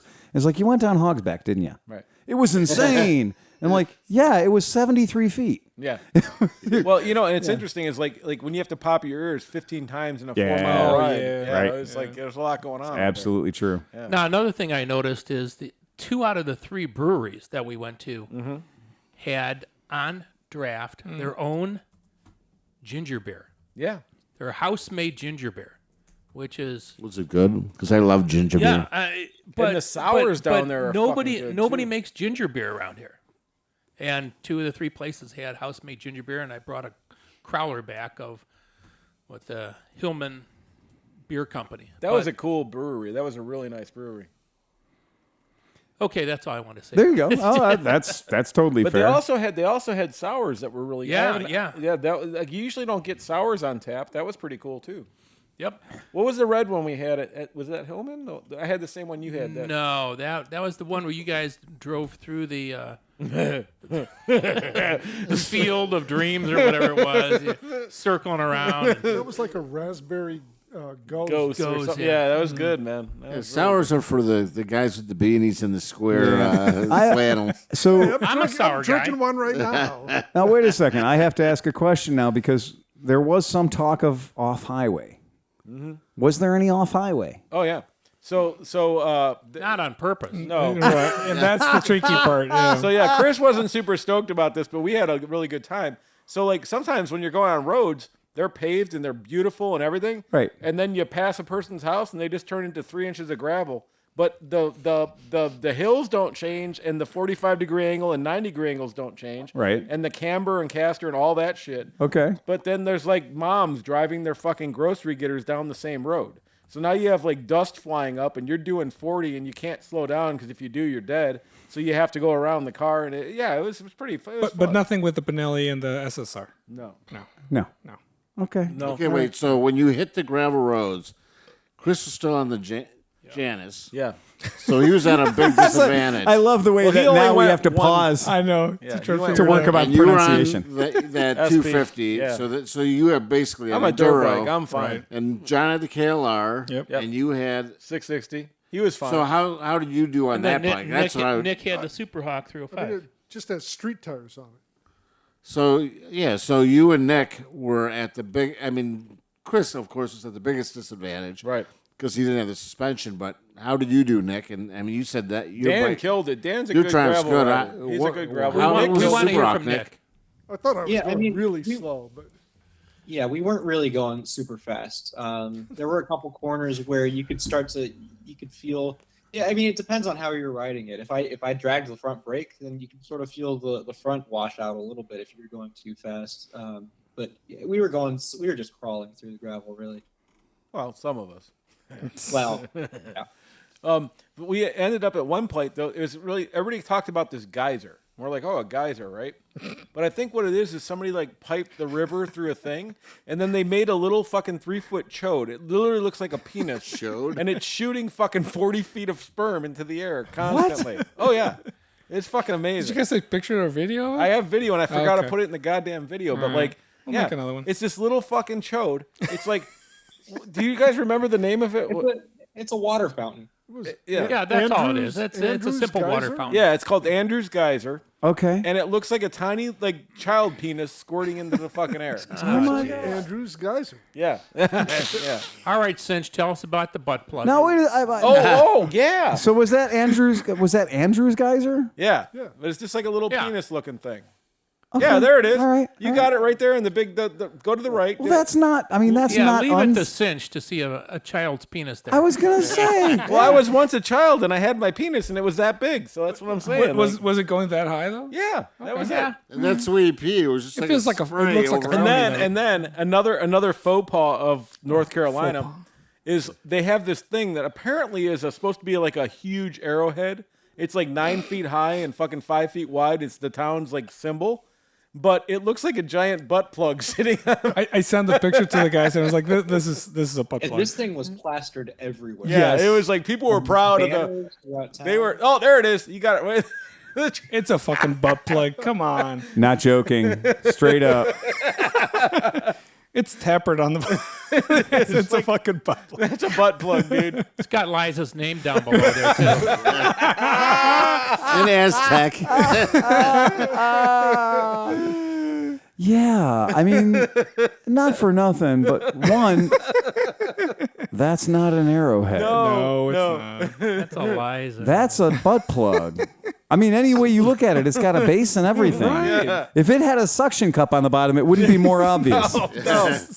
Yeah, I mean, what the Well, fuck? what's crazy man? is if you pull that up, there's a gem on the bottom. I was gonna of it. say there's a big red crystal on the bottom. it's a bejazzled It's a butt plug. bejazzled butt plug. Like, I It's a mean, doohickey. what original? I hate to say it, but what original Pisgah native found this in Founding their father, yeah. yeah found this in the backyard and went, you know. The city will buy this from you. Well, I is that- think is that the Pisgah? Native Americans tried to make the world's biggest arrowhead, and I was like, no, they didn't. That's not the world's biggest arrowhead. Nope. That's a tribute to putting things in you. Yep. Yeah, And the right. thing is people were talking about how like the tools must have been so advanced to create such a smooth finish. No, that's not a smooth finish. No. It's a That's what those hairy guys were throwing in the, Literally, in the Star the Trek tools must episode, have been Galileo so 7. advanced. The 14.5 foot pink granite arrowhead. It's pink. It's pink granite arrowhead. It's a pink butt plug. Sits atop a river rock base of more than 15 feet and is installed within what was originally intended to be a pool of water. They gave up on the pool of water. So it would be a loop. There's a pool of blood. Oh no! It is located at the base of the old dirt road. No, it's not. It's located at the base of the old Fort Train Depot. The monument was constructed to symbolize the peace agreement made between two Native American tribes, the Cherokee and the Leaky Sphincters. At one time, the tribes were bitter enemies. It actually was the Cherokee and Catawba, which comes from our way. And anyway, at one time, the tribes were bitter enemies, and as 6,000 persons looked on, the two chiefs formally smoked the pipe of peace. Hell yeah. Sure they did. And they gave each other a rusty trombone. On July 27th of 1930, represented by the Cherokees were Chief Takiti and Chief Sam T. Blue, and the Catawbas had Chief Carl Standing Deer and Chief Leaky Sphincter. Well, here's an interesting yeah. point. So I stopped and I looked at it really close. And if you look at the top, there's actually like inscribed lines that Yeah. are not visible in pictures. Right. And I think that's how far They made it. Yeah, right, exactly. One night a year, Yeah. they'd get real special. Yeah, one night a year they get real special. Right. They'd prime themselves. They'd practice. And down there they have the pawpaws, which Yeah. is a fruit. And that is a natural lubricant. It is a natural lubricant. Yeah, so- right? yeah, That's yeah, exactly right. right. So, anywho, I don't want to steal your thunder, but that's not an arrowhead. No, I mean, it's like, just not for nothing. Nope. And I mean, look, this wasn't from the 1600s or the 1200s. They were like, oh, what kind of tooling did they have to make it? A butt. It was Oh boy. no. I'm going to tell you what. Let me tell you. It was 1930. They had a lot of tooling. Yeah, right. Right. It was 1930. They could have made it smoother if they wanted to. They could have. Right. The point was, somebody was like, we're going to let people worship a butt plug. And I ought to think that these two Native Americans fuck with everybody. were just fucking with people. Yeah. That's how they came to peace. They were like, hey, you know what? We can get along if we fuck everybody else over. Honestly, they're going to come and worship this thing. They're going to come and think that it's from like the early times. worship it. But Right. the point is, look, we know we're getting our ass kicked. We know that we're going to stop fighting each other because pretty soon we're not each other's biggest problem. Well, you know what? Yeah. It's interesting because like there's whole bus tour that came from Fire Island to that. Yeah, And I didn't get it. And I was like, didn't get oh, it. now I it totally makes understand. all the sense. But Yeah. see, from my perspective, the worst part about it is that it's sandstone and not flint. Ah, No, I mean it would but have it's looked. granite. Or is it granite? It's It looks granite. like sandstone. It's granite. It's pink granite. Oh, it's like granite diorite or it's something. I pink can't- granite. It's 14 foot. Pink Well, when we granite were arrowhead. down there too, somebody set a hat on top of it Oh, really? There you go. Really? Perfect. to go To? fuck. Go fuck their head. A lightly fucked hat. Thank you. Yeah. Hat Here fornication. all week. Was it a derby? Yeah, it's a derby. Yeah, I mean, that's an arrowhead. Yeah. An arrowhead has a notch at the bottom for mounting on an arrow. right. Right? No, that's a tapper. That was a isn't it? pedestal. Right. That's an arrowhead. An arrowhead has a notch. The notch is so you can secure the arrowhead to the arrow, or the shaft, as it were. Or even they'd have the The only shaft I see here is obvious. Yeah. God damn. Oh my. So anyway, seen that in a so movie, look I up think. the arrowhead monument of So since Pisgah. you left this out of the video, Well, I didn't get The a hell's the video of matter it. with you? I know. I didn't. And I left the pud out too. That was spurting everywhere too. The pud, the spurting pud, also known as Andrew's geyser. Yeah, Thank that you very thing, much. yeah, Right, yeah, for yeah. people that want to do it right. Yeah. Wow, that's fucking You great. Northerners. Now, this is why Southerners hate the fucking Northerners. Yeah, it's true. Because you're so negative. No, we just talked about how nice I don't the think people we're negative. I think we we're talked opposite. about how The people nice are the nice, drivers- but they have butt plugs and they have some little baby penis spurting juice Well, out we love the Again. breweries. Don't We love the don't roads. repeat it. I'm just saying, that's why they hate Northerners. And not for nothing, but seriously, if you want to do art, do art. Because not far from here is Dollywood. Well, so when we were going to Asheville, Yeah. at one of the intersections, there was you could stop and have a custom poem written on a 1937 typewriter. Oh, So it was Oh. like $50. It was artisanal poem on a 1937 typewriter. I'd Yeah, do it. yeah. So it was good. Roses are red. So as a side note, hey Nick, do you want to talk about that sketchy jump that we did? Wait, hold on. Nick, talk about what you and Smith. You were just driving with Smith, and what happened? What do you wait? Wait. When you and Smith were driving, and all of a sudden he was like, "Hey, pull over." Why? Oh yeah, we were actually on the way to the waterfall. This was before we went up the mountain. So we came across a camper that said, was it Brazil to Alaska? Correct. So yeah, it was this camper van that was parked at one of the the overlook areas, and so Was it a we pulled Volkswagen? over and, No. decided to talk to him. Oh wait, but like that wasn't part of the plan, right? You were just going somewhere. Oh yeah. But then because Chris loves to talk to people, so he Strangers literally talking to he strangers. literally made Nick pull over in the middle of a road and just No. It was a pullover area. But I said, let's go check this out. No, I love it. And I walked up, and the lady was looking out the window, kind of curiously, like, who the hell is this guy? And I said, so what are you guys doing? And so they speak Portuguese, and they did their best to kind of speak a little bit of English and a little bit of Espanol, but they've been gone 2 years, right, Nick? Yeah, 2 years. And they had gone to Alaska twice already. What? and so they were in North Carolina, and they were going to go up north. I was going to say they're fucking lost, man. Well, Could you give them Google or something? It's funny because they said, well, we're going to go to Virginia, and Nick, correct me if I'm wrong, but Virginia, then we're going to South Dakota, and I thought there's a little bit of room in between there. They already did the easy route, so now they're doing expert mode. Yeah. But they're fascinating. I gotta say that they're a guy and a gal, probably in their 60s or something like that. Right. Oh, well. But on the road for 2 years. You can never. Smith will talk to anybody, man. Anybody. He strikes up conversation. He becomes best friends with everybody and everywhere he goes. It's Well, amazing. So English isn't your first language, and you're mute. Up on the top of Mount Mitchell. Yeah. I was talking to a lady. So a lady and a husband are getting their photo taken, and she's saying, "All right, come on, you kids, get in the picture, get in the picture." And I yell out, "Do you want the rest of us in the picture too?" Oh my God! And of course, she smiled and stuff. So as it turns Making out, friends. I asked her where she's from with her accent, and she's from Slovakia. Yeah. Oh, really? I remember Yeah. that. Oh. So, and I said, well, how'd you get here? And she's married to her husband, who's a Air Force guy, and they met right down there in Asheville, and now they live in Grosse Pointe, Michigan. Oh, Really? well done. Yeah. Interesting. Yeah.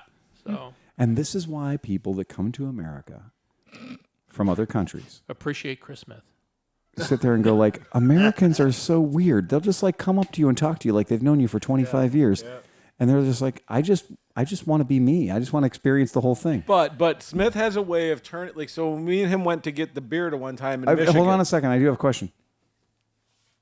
Isn't it the exact Bizarro World tour guide? So instead of telling you about the things that are around you, You're asking about their you're stuff. interrogating the people that are there to see the things that are around you. It's Right. an opposite tour guide. But it works. Like, I'm telling you, we went to Yeah. get beer one time in Michigan, right? These girls are showing up to their 9 a.m. liquor store shift, miserable and hating the whole life. fucking world, right? Yep. We're there at 8:50, so we're even specialer. Like, we're before they fucking open, right? So we walk in and we ask them about this beer, and they're like, yeah, it's in the fucking cooler. Right. And I'm like, these girls hate us. 3 minutes later, they're his best friend. Right. They're Yeah. giving him pictures and phone numbers and giving us free beer and fucking all kinds of shit. He is a master. You are a master. Of fucking I've seen it work. Believe me, I've been to Mexican restaurants with the man. There's like, I was like, we did not order the 23-liter margarita, and Chris is like, well, they said they're gonna hook us up, and I was like, when did that happen? I was in the bathroom for 93 seconds. But you know what sucks Yeah. for him though? He has to send like 2,412 Christmas cards every He year. does, yeah, right, yeah. I'm gonna put you on my Christmas card list. And I write them out by hand. I know You you do. do. Because it's Chris Smith. Yeah, right. That's it. Yeah, he has to send out 9,000 Chris Smith cards because you can send those any time of the year you, want. can, right. It doesn't matter what time of year it is. Yeah. And Yeah. there were no Janus jokes the whole weekend. No, but I did I use it in the find that video. hard to Yeah, there was. Come on. There was There totally has a to few. be. These yo-yos. Yes, there were. That had Talked to about be. it, putting the giant wooden dildo on the front of one of the bikes and have it chase the Janus all weekend. So where did that wooden dildo come from? I have a good story about that. Oh, yeah? So, Good. yeah, well, it's a great story actually. So I brought a 16-inch, three or 4 inch thick wooden dildo with me, and I hope it wasn't made For out of personal- hardwood because, you know, hardwood has splinters. Well, it is made out of hardwood, and it came from Sweden. It was my friend from Sweden, and in Sweden they have these suet balls to feed birds, and they come two with a string between them, so they look like a set of balls. So he's a maker and stuff like that. So he creates these. He's a maker. Yeah, you know, like he makes shit. A Like, woodworker. yeah. Well, no, not only that, but he also is a welder. But anyways, he made these fucking. There's a mount with like a fucking hard cock sticking out of it, and you hang the balls over it to feed the birds. So he came over to America. It was when I was in the RC industry, and he brought 50 of them with him. And he got to the airport, and he went through customs. And customs was like, "Sir, we need to talk to you." And he says, "Okay, no problem," you know. And his name's Weesey. And they said, "Mr. Weesey?" We see the weeder maker. They said, "Mr. Weesey, can you explain what's in your bag?" And he goes, "I am homosexual." And they said, "Oh, okay." And they let him through. He's not, but he brought 50 wooden dicks with him. And so, like, you know, so yeah. Anyway, so he gave me one of these, and I had it. Collect wooden dicks. But I completely forgot I had this thing, and when we were moving, I found it and I brought it out. So when I was unpacking in the garage, I shoved it on the wall in the garage. So my neighbor Phil, which we've all met now and everybody knows and stuff like that. When I first met him, he came in the garage and we're hanging out, we're talking. He looks up, he goes, "What's up with that?" And I said, "Me and my wife like to get freaky." Oh no. He said, "Okay." That was it. But yeah, it was cool. So like, this dude brought that thing has been from Sweden to South Carolina 3 times, now to North Carolina once, and also in my garage and everywhere else. So, yeah. But we were going to Cleveland Heights. Yeah, we're going to try to make it. We're going to put it on Nick's bike. And Yeah, I make him, saw that picture. I'm like, what the hell's that dick doing there on the booze? You got to have a dick once in a while, man. You know. Yeah. So, anyways, The banjo in the photo too. yeah, the banjo would have been good with a dick, a giant wooden dick, and a fucking banjo. And Ned Beatty in his underwear. Oh jeez. So, All right, Well, John Cinchy kind of Boy- looks like Ned Beatty in that scene. Cinchy Boy was rocking the banjo. It was. very, very nice. Very nice. you. It was very melodious. I'm getting better and better. I'm trying. I love it. I'm trying to. And then the guitar, me and John had fun, man. We were playing the shit out of some guitars. It was fun. So, are you saying that the more he drinks, the better he plays? Yeah, I'm not kidding you. You know, I'm The just. more I drink, the Dad, better how he long sounds. did he play on Saturday night? He played for like 2 fucking hours, singing songs, changing chords, and he was He usually only has one chord. No, but this time No, he 'cause changed chord. no, but it was like he was doing it fast. Like if the Right. song, like usually he can't keep up with faster songs. He was on it. Like he was fucking good. Like I put my guitar away. I'm like, fuck it, let's go, dude. Like let me hear you. And he played for what, 2 hours or something? Oh no, I love it. He comes over to our house like when we have a fire. He brings his guitar, plays his guitar, and I just chill and drink That's what- and listen to him play. I mean, we're it's- getting together. I love that. We're trying to get together once a week, and we're going to work out about 10 songs for for Mid Ohio? Ohio. Yeah. And Oscar, thank you for bringing the wolf juice. Oh yeah. I can no, play there's bass a for lot you of wolf guys. If juice. you want a bass player, I can play bass. So You're in. You're hired. somebody gave me a wah wah pedal for a bass guitar. Oh yeah. I don't know even what the hell you would do with it. Yeah. Ask Bootsy Collins. He'll tell you what to do with a fucking wah-wah pedal and a bass guitar. Yeah, but I mean, I don't Brothers know. Johnson. Yeah. Yep. I mean, yeah, I do like the Brothers Johnson. So You Dan, have to stop. It's a brown liquor. so check this out. So Dan, he lays low key, but this motherfucker, we're down in North Carolina. He pulls out an iPad, does some shit, and he's connected to his home server, Server. and he's playing music off his shit at home. Anything we want. He's got I got fucking 29 million songs. What do you want to hear? So, what do you have like a Plex server or something? Yeah, I mean, I'm just using JRiver server. But yeah, that was my son's like, that's what my son's into. He's like, why do we have all these streaming services? We have like 4 billion DVDs. So I'll just set up a Plex rip 'em. server, and then I'll just use. He gets a business internet line, and then he sets up this Plex server, and then you could just go onto his server and get every movie that you've ever owned, own, and yeah. you don't have It's to the go same look thing. for it. Yeah.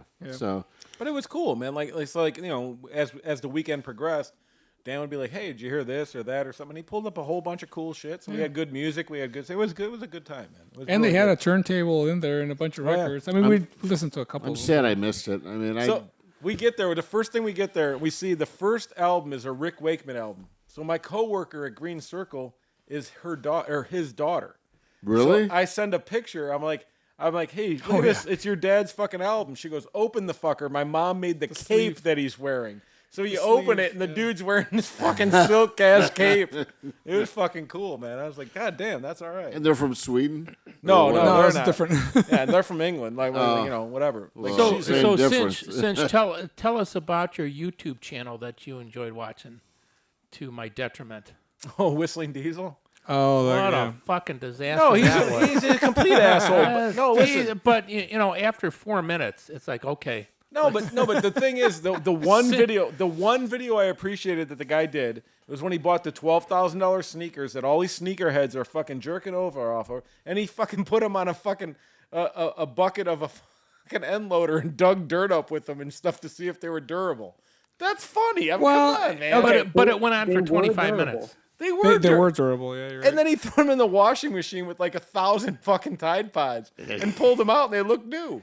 Well, I mean, so Nick, it would be like the same thing if You're if easily he amused. bought like a 48 Vespa, like mint, and just shit on it and just destroyed Right. it. Yeah. The only reason that you're okay with the shoe episode It's because you don't you're give a not shit. personally in Right. the shoes. Right. Well, yeah, exactly. I'm not sending the guy money, but I did like the fucking destruction of a shoe.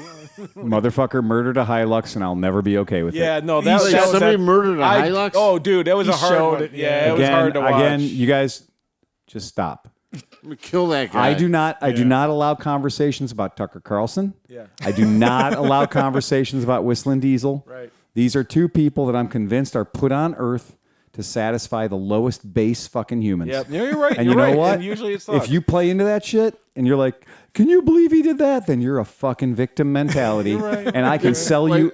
I can sell you anything. I just have. Because I know right where you are. I just have one thing to say about Tucker Carlson. I saw this video. Here we go. See, this is it. No. I mean, no. I mean, I'm not saying. I'm not. This is not nothing about politics or anything. No.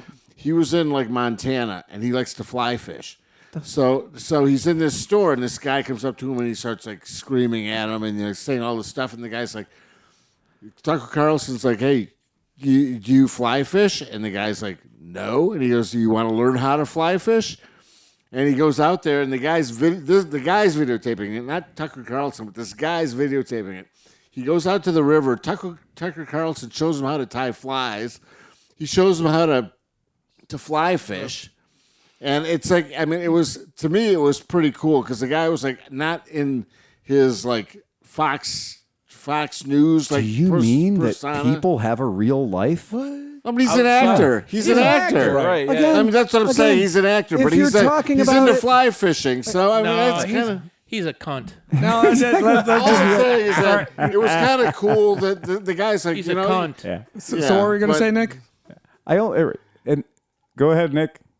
Wait, what was that? Oh, you were gonna say something? Oh no, I wasn't gonna say anything. Okay. Would you guys like to hear some hate mail? Fuck yeah. All right. Hate mail.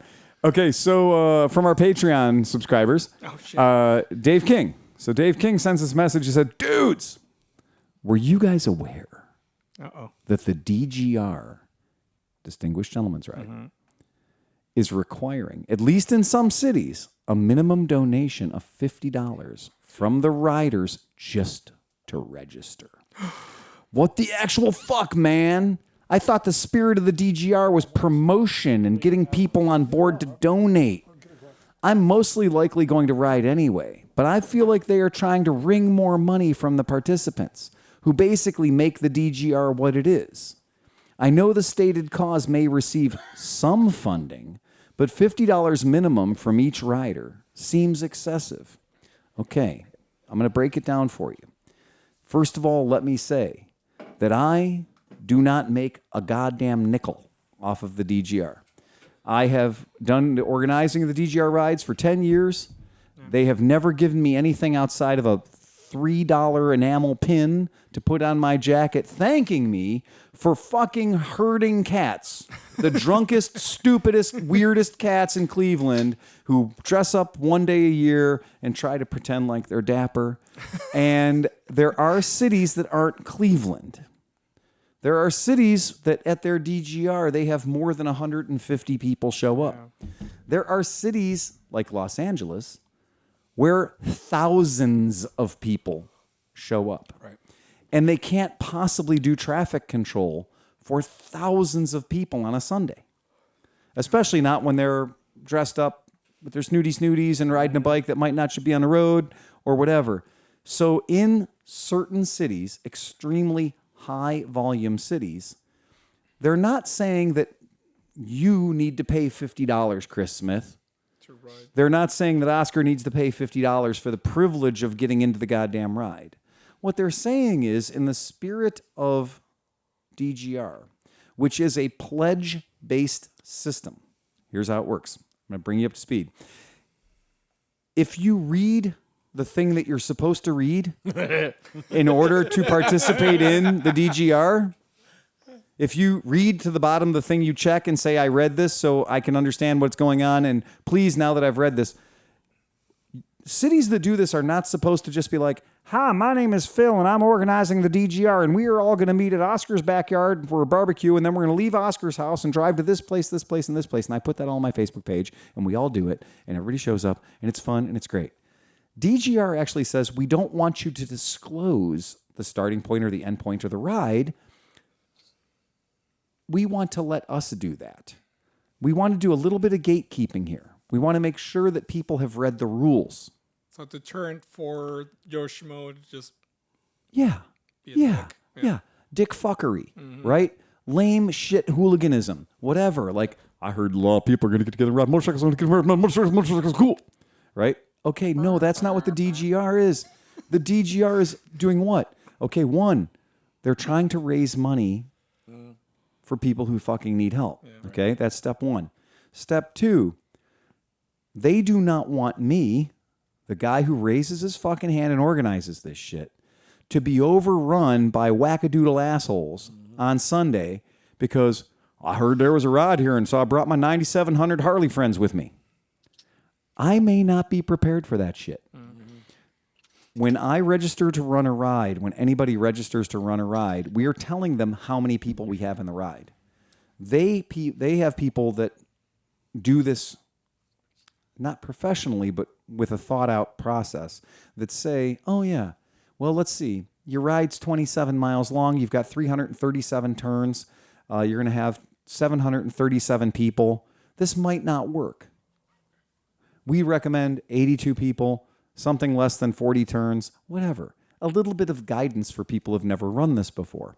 It's also not y'all come, because that's how you end up in San Francisco or LA with a parking lot that holds 300 people because you have 300 people registered and then 3,000 people show up. Yep.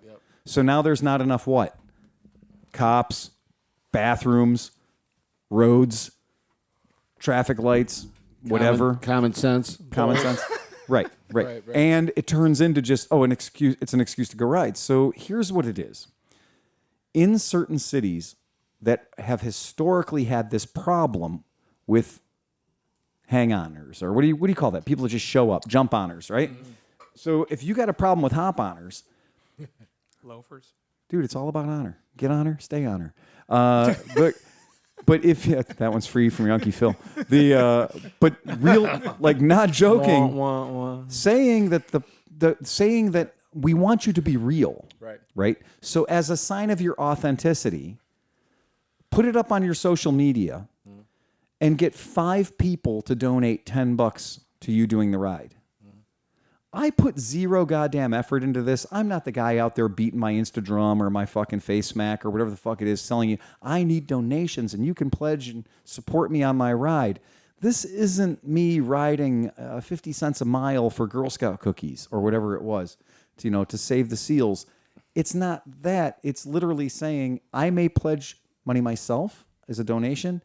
People may pledge on my behalf, right? They may pledge to me for doing the event. That's where it comes from. In Cleveland, we have raised over $100,000 for this organization, I think for most people without trying too hard. But if we in Cleveland said, okay, we're going to have more people show up than we can honestly handle because the traffic in Cleveland on a Saturday where we want to do it, downtown LA might not be able to handle 5,000 bikes, right? Right. So to keep it manageable, they are going to do a little bit of gatekeeping and saying, like, you've got to have some sort of qualification or some sort of credential. Little skin in the game. Yeah. And so I do feel that way. And Dave, we love you.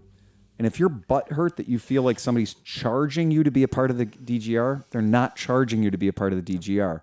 They're saying that to participate in the DGR, do what the DGR is designed to do, which is to raise money for charity. That's the whole point of it. Yeah. That's exactly the whole point of it. And whether, when I was a kid and I was in marching band, I didn't sell candy bars because my dad was fat and he liked candy.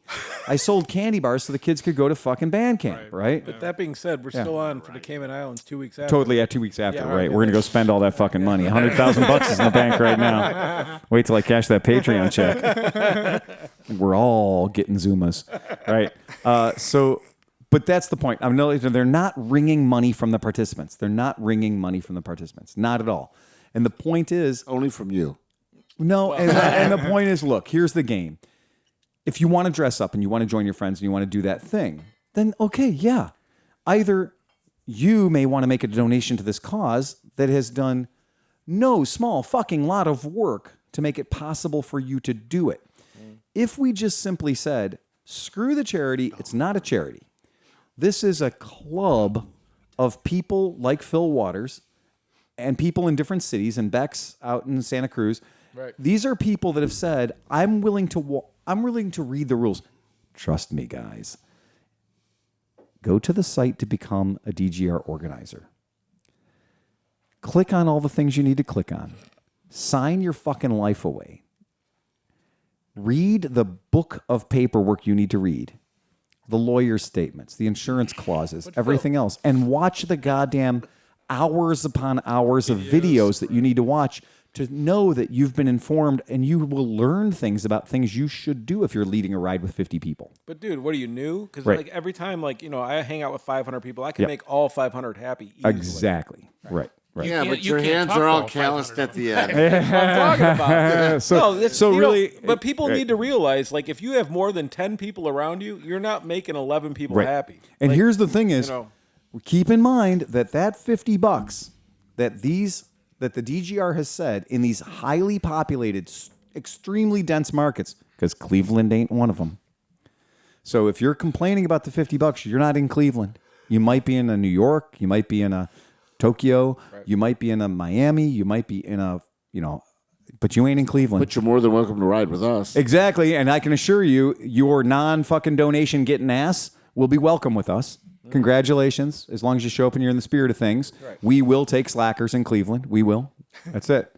So that's something to be aware of. It's not a fee. It's literally, even if you just said, dude, we're just trying to cover our ass. Right. It's not a money grab. It's just It's not a money it's for a grab. purpose. The last thing I donated to Yeah. was this DJ in England, Yeah.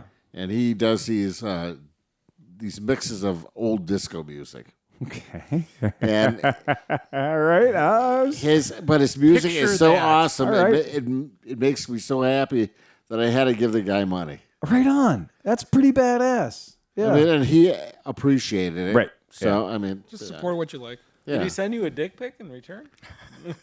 No, I mean he's just a guy. I mean, he's whatever. He's just a dude. No, it's cool. It's just a Hey man, dude. look, He's I just have a dude. I'm a big fan. I'm sitting at the bar. We're sitting at the bar, and I'll look and I'll be like, "Oh man, one of my buddies is having a hard time," right? And man, one of my buddies is sick, or one of my buddies is hurting, and I've become very much like aware of just like, "Oh man, I'm just gonna PayPal that dude a couple $100, Yeah. right?" Or I just, I spent the last 9 hours listening to some musician that I can't buy his album. You know why? Because he doesn't have a label. Right. And having a label is difficult. But I just spent 9 hours on social media, or 9 hours on some, Spotify, where he gets a half a Flemish fucking farthing every time I download his music. Or you So bring in a dude for Oscar's birthday and pay him. Oh, Right. that's fucking amazing. great. Yeah. So yeah, pay an Well, anyway, artist. the guy's name is Steve Adams. Yeah. There you go, Steve Adams. And I mean, I'm plugging him because I like the guy, and I like what he does. And during COVID, his music made me happy. Yeah, that You says know, a lot, so man. I mean, Yeah. so if you're Is he into, any relation to Gomez Adams? I don't Hey, his know, birthday was Morticia. just last week. He was fucking. but look him man. up on YouTube. He's got Cool. like I don't know a ton of videos. Any more listener mail? Yes, my new favorite name of the week is Mark Skreptok. Screp talk. Read it. It's Skreptok. And I'm just going to write it. I'm going to spell it. SCREPTOCK. Man, that is like so close to scrotum. Like there's it's a fun name. Yeah, it's great. Right. I'm sorry. What's the name right above that? Chris Smith. What the fuck? Yeah, so he says, Chris Smith, it says Mark Skreptok. Mark Skreptok says, please no more Janice jokes. What? P.S. Wake up, Steve. Ride fast and take chances, even on a Janus. Wait, which Steve? Because I'm always awake. No. No, the Hoffer. Okay. I was The Hoff. I think last week I really fell asleep. Exactly. hard. Yeah. Hey, Oscar and Phil, how'd we like the Mexican lager? Fucking good, man. Could you guys taste the salt and the lime? No, I couldn't No. taste the salt. The lime a little bit. The lime was pretty weak, but Yeah. it is what it is. I mean, you know what? If you're gonna fill up a cooler full of those, your hands are gonna be a lot less sticky than cutting up the limes. I'll just say this. Dan, that's the kind of beer that, like, at Mid-Ohio when it's 97 degrees outside and fucking just shitty, if you have a cold one of those, you're going to be a happy fucking clam, man. Just saying. Dustin Nickerson from Mississippi found our restaurant. It's called the 3-Star Restaurant. Oh no! It's called the 3-Star. It is the 3-Star restaurant, and why we have to go. The reason we have to go to Mississippi, apparently, for the 3-Star restaurant. Again, I didn't name it. It's in their goddamn name. So right? probably Hoffer's has Again, backwards fucking I logic. haven't- He's gonna give him why, a 5 why stars. don't you find my logic? My logic is impeccable. No. That's all Yes. fucked up. So you're probably gonna give this restaurant 5 stars just to fuck with all of us, right? well, and No. kind of, I mean, I was curious because I really It depends on how good the food is. If it's like way beyond my expectations, then I might Here we give go. it more than 3 stars. There we go. My point is 3-Star restaurant. Does it have more than 3 stars? Like I'm just a Look little, it up on Yelp. I again. So He's probably gonna have 5. that's what I would think. I would think that the 3-Star restaurant. Yeah. So I 3-Star think restaurant. 5 is too arbitrary. Yeah. I mean, people just give 5s because they're too Arbitrary? lazy. Yeah. 5 star is an arbitrary thing where you just give them 5 stars. Too superlative. Well, I tell you what, if you ran a business, you'd understand. No. I totally Yeah. agree. I agree with Phil. Right. I mean, I totally agree with you. Right. But I don't rate anybody either. Right. So it's not like I give 3 stars to anybody and screw their Not ratings. what Mrs. Hoffert said. No, I'm a 1 star. So I mean, whatever. So anyway, I thought that was great. Does not perform to expectations. 3 stars. So that was apparently that 3 stars restaurant, and I am going to look it up because what the fuck, man? Let's we're here, we're at a podcast, we can do this. Apparently, it's in a small town called Matheson, Mississippi. I do not know where that is. Not even Been recently hit by a tornado, that's for sure. maybe could have been. Yep, I was like TripAdvisor. So here's Matheson, Mississippi. It is a fine looking establishment. It appears to be legit. These 3 stars worth of. No, it has 4 stars. Oh, 4? According to TripAdvisor, Matheson, Mississippi. 3-star restaurant. Yeah, it's the number 2 of 2 restaurants in Matheson. So in Matheson there are 2 restaurants, and this is number 2 of 2 restaurants in That's Matheson. why it has 3 stars. Yeah, it appears to be a buffet or a buff B. It does look good. So it's properly named. It looks good, dude. I don't care. Look at that catfish. So what's the name of the other restaurant? 3.5 stars? 3.5 stars. Just to fuck them over. So I was in Columbus for 2 days for Yeah. training because I have to go, and I went it's to an old a gas bar station. called McClellan's, and I would have given McClellan's a 4 Oh, really? because Oh, yeah, they have man. 500 different whiskeys. Oh, shit. what? And so I went in there and I was looking specifically for Niki because Yeah. I cannot find Niki anywhere. Not in this state. Yeah. And so I went to the guy. I asked the guy, "Do you have Niki?" And he's like, "I can't find anything in this place. I have 500 different whiskeys." Yeah. The bartender was really funny. And I looked right up on the wall and I saw it. It had 1 shot left in the bottle. Uh-oh. Yeah. And so he And poured you did what? and I drank the rest of the bottle. Yes, you did. And it was delicious. Yep. And then he said, "Well, we've commissioned with Wellers to Right. get a cask made, which I guess everybody in the world must do this because everybody in the world has their own cask made Wellers." Yeah, yeah. Yeah. So I mean, Becoming he's like, trendy. It's really expensive. So he's telling me. So I was like, "Give me one of those too." And so he gives me one of those, and it's in a mini hurricane glass. Oh, really? It was really cool. It was like a 3-inch tall hurricane glass. Yeah. And I thought that was very, very, very It's a small interesting. snifter. Yeah. Yeah, it's a small snifter. Yeah. So that was very good. Yeah. And then they had what do you call it? Prime rib sliders. Oh, wow. Yeah. Each slider was the size of a huge hamburger. Cool. And it was delicious. Hey, you know, on So our Did you eat 4 all 3 of stars, them? 4 stars for McClellan's 4 stars. in Columbus. Because it was more than my expectations. Because I mean, I never think the Irish can do better than 3 stars. So wait, so to your logic, everybody should shit on their business. So when you walk in, you're like, "This is exceeding my expectation," exceeding and my everybody expectations. you will give them 4 or 5 stars. I would like to remind folks that the official official 3-star restaurant. This is the menu. I do not think that's how you spell Wow. rutabaga. Or chicken. Exactly. What about spaghetti? But right, spaghetti, not great. But here's my spaghetti. favorite thing, dude. I don't care. Includes drink and dessert for 50 cents. Nice. So 50 cents gets you. Is the dessert 50 cents? It's Missouri. 2 I think meats, the dessert 3 is veg, 2 meats. 3 veg, 2 meats. $10, 50 cents more get you dessert. Stay safe. Stay safe. Is a fish a meat? They got turnip greens, As far as you know. rutabagas. Rutabagas.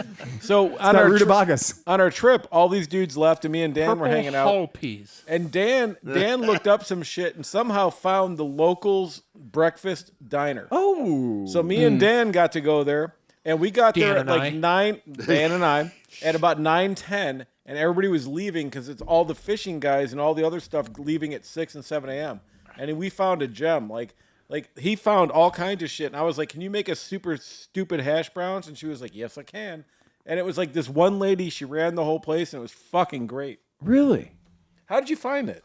Did you just get lucky, or Google Maps. okay? Yeah, nice. But then they tried to go back the next day, and they're closed on Sundays and Mondays because of the Lord. Because the Lord, right? Yeah, I can agree with that. Das Lord. Just Lord. So Dan, what Any more bottles? email? Yeah. So here we go. So so I've stayed awake. You have? Yeah. I've not made any Janus jokes. Nope, nothing. So what was the trick? And you haven't punched Johnny Mac. So that he's- dude, that He's dude, not that's here, right. but I'd like to punch him. So one of our podcast listeners was nice enough to send us, and I can't tell you what country he's in, man, because he is not. Is he? He's not. He's not with the Germans. He's not with the Germans. So this is Henry Cole. I got a feeling he's based on his English. He said, "Hi, motards," and the Honda Whisperer. Have you seen this guy Wilson or Guy Wilson? So Willison. And here's the thing. What I would like to call your attention to, and so this website is called 54motorcycles.com. The number 5. The word 4 spelled out, 54motorcycles.com. Go to this website right now. Crash your car. Pull off to the side of the road. Fucking get your thumb-powered device out and stab the number 54motorcycles.com into your shit. Because what I can tell you is they do some really nice builds. They are beautiful. So it's custom stuff. Yeah, custom motorcycle builds. And what I can say is the stuff is pretty. Ooh. It's really, really pretty. And I think they all might be CB 1100 based. yeah, looks like it. So I think that you remember 19 years ago on this podcast when we got our first CB 1100 And it was smooth as and we silk. all went out and rode it and went, It was a beautiful bike. "Oh my God, it's so smooth." Except and the we all rev went- limiter. And we all went, "It's so smooth that I really don't think I should ever be allowed to ride it ever again because I might fall asleep." Well, Wait, these motherfuckers fixed that I want to problem. ride that bike. They fucking fixed that problem. That's how he sails. Steve puts his boat on fucking like a tie down and just sleeps and lets the boat go somewhere. Man, I'm looks telling really you good. right now, if you have a CB 1100 and you are tired of it being everybody else's CB 1100, you should get in touch with 54motorcycles.com because god damn, they look good. They'll fix it do. for you. They'll fix it for you. Exactly, Chris. This shit is beautiful. Yeah. I mean, it's nice. And whether you have the upside downy forks or the conventional forks, like, it's beautiful. It's just nice. So, yeah, thanks to our podcast listener, Henry Cole, for giving us that tip. Again, you can become one of the people who's sending us things on my device. This is called the Bat Phone. We have a special phone number for the Bat Phone, and or the party line is what we call it. Right, there for our Patreons. So become a fucking Patreon and be a part of the goddamn shit. Have we ever heard from Rand lately? Oh, you want the number, Nick? Hold on. I'll give it to you right now. Yeah. I'll give it to you. I mean, I'll give it to you right now over the. No, I'm not. 216 555 555 Yeah. 6665. I will. I will make sure to give it to you so you have it. All right, hold on. I'll call you right now. Yeah. Yeah. Right. Because Nick is a Patreon. Because Nick is a Patreon. Is Rand still on this earth? He might be. He might. Yeah. Yeah. And what's funny is because we did change the bat phone number. So if you haven't chimed in a while, the bat phone number did change. I switched services and I was unable to keep the old burner number, so I had to get a new burner number. So that's Plus the feds. It wasn't so much the feds; it was the people sending me the pictures. Oh yeah, the dicks. Okay. Everyone has a different interpretation of what is class and art and stuff like that, and I get it. But it's one thing I want to tell you. Pedophilia counts for animals too. Okay? The point is, I don't need anybody sending me pictures of underage Lambs? No stars. livestock. No underage stars. livestock in compromising positions. I don't stars. need that. Nobody needs that. That'll get you in trouble in this state. This is my point. I had to get a different goddamn Goddard's service. law. You can't do anything to puppies. Okay, this is a little tip from Unkie Phil. If you have a phone and you have a phone number thing that you say you pay for a number that isn't actually tied to your name because you don't want to go to jail. And if you give that number out to enough people and enough people start sending you things on that number, You're going to get. all of a sudden you start showing up like stuff that you know these people aren't sending you starts showing up. And then like offers to perform strange acts start showing up. And I know that offers to buy your house.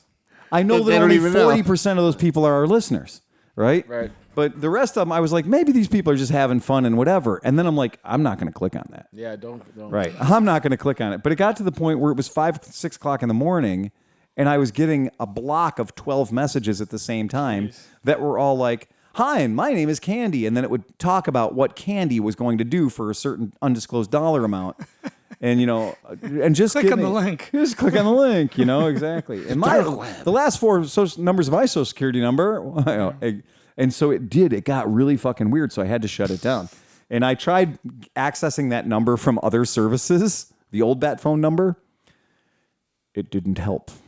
So yeah, apparently once your number gets tainted, and emphasis heavy on the taint, it's real heavy on the taint, man. Hey, real once heavy you on get the past the smell, you can lick it. You can lick. Wait, no. You got it licked. You got it licked. Oh my My god. Setch fucked that one up. You did? I fucked it up. Oh Jesus man. Christ. That joke was man. nonstop over the fucking weekend. Like Oh, yeah, every yeah, 5 yeah, minutes, it was the same joke. Why does that I'm not so surprise sorry me? I told that to him. Because we said that 30 years ago, and I don't know, we're at work. And, like anymore at work, all I say to John is, Light Aziz. Light Aziz. I mean, What the fuck does that mean? I don't even know what that means. okay, so there's the movie called with Bruce Willis. Fifth Element. It's the Fifth fifth Element. element. So, Yeah. Aziz, light. John is the And he's guy holding with a the- giant mirror. Yeah. Right, exactly. So, anyway, I told John that joke, and he it's your adopted fault. it. So Fuck it's my you. fault. Wait, Smith is piping up here. Hold on. You want to hear a joke? A better one than that. Always want to hear a joke. 3 old mischievous grandmas are sitting on a bench outside the nursing home. About then, old grandpa walked by, and one of the old grandmas yelled out by saying, I bet we can tell exactly how old you are. The old man says, there ain't no way you can guess it, you old fools. One of the old grandmas says, sure we can. Just drop your pants and your undershorts, and we can tell you exactly your age. Embarrassed just a little, but anxious to prove they couldn't do it, he dropped his drawers. The grandmas asked him first to turn around a couple of times, then jump up and down several times. Then they all piped up and said, you're 78 years old. Standing with his pants down around his ankles, the old man says, how'd you guess that? Slapping their knees and grinning from ear to ear, all 3 ladies happily yelled in unison, we were at your birthday party yesterday.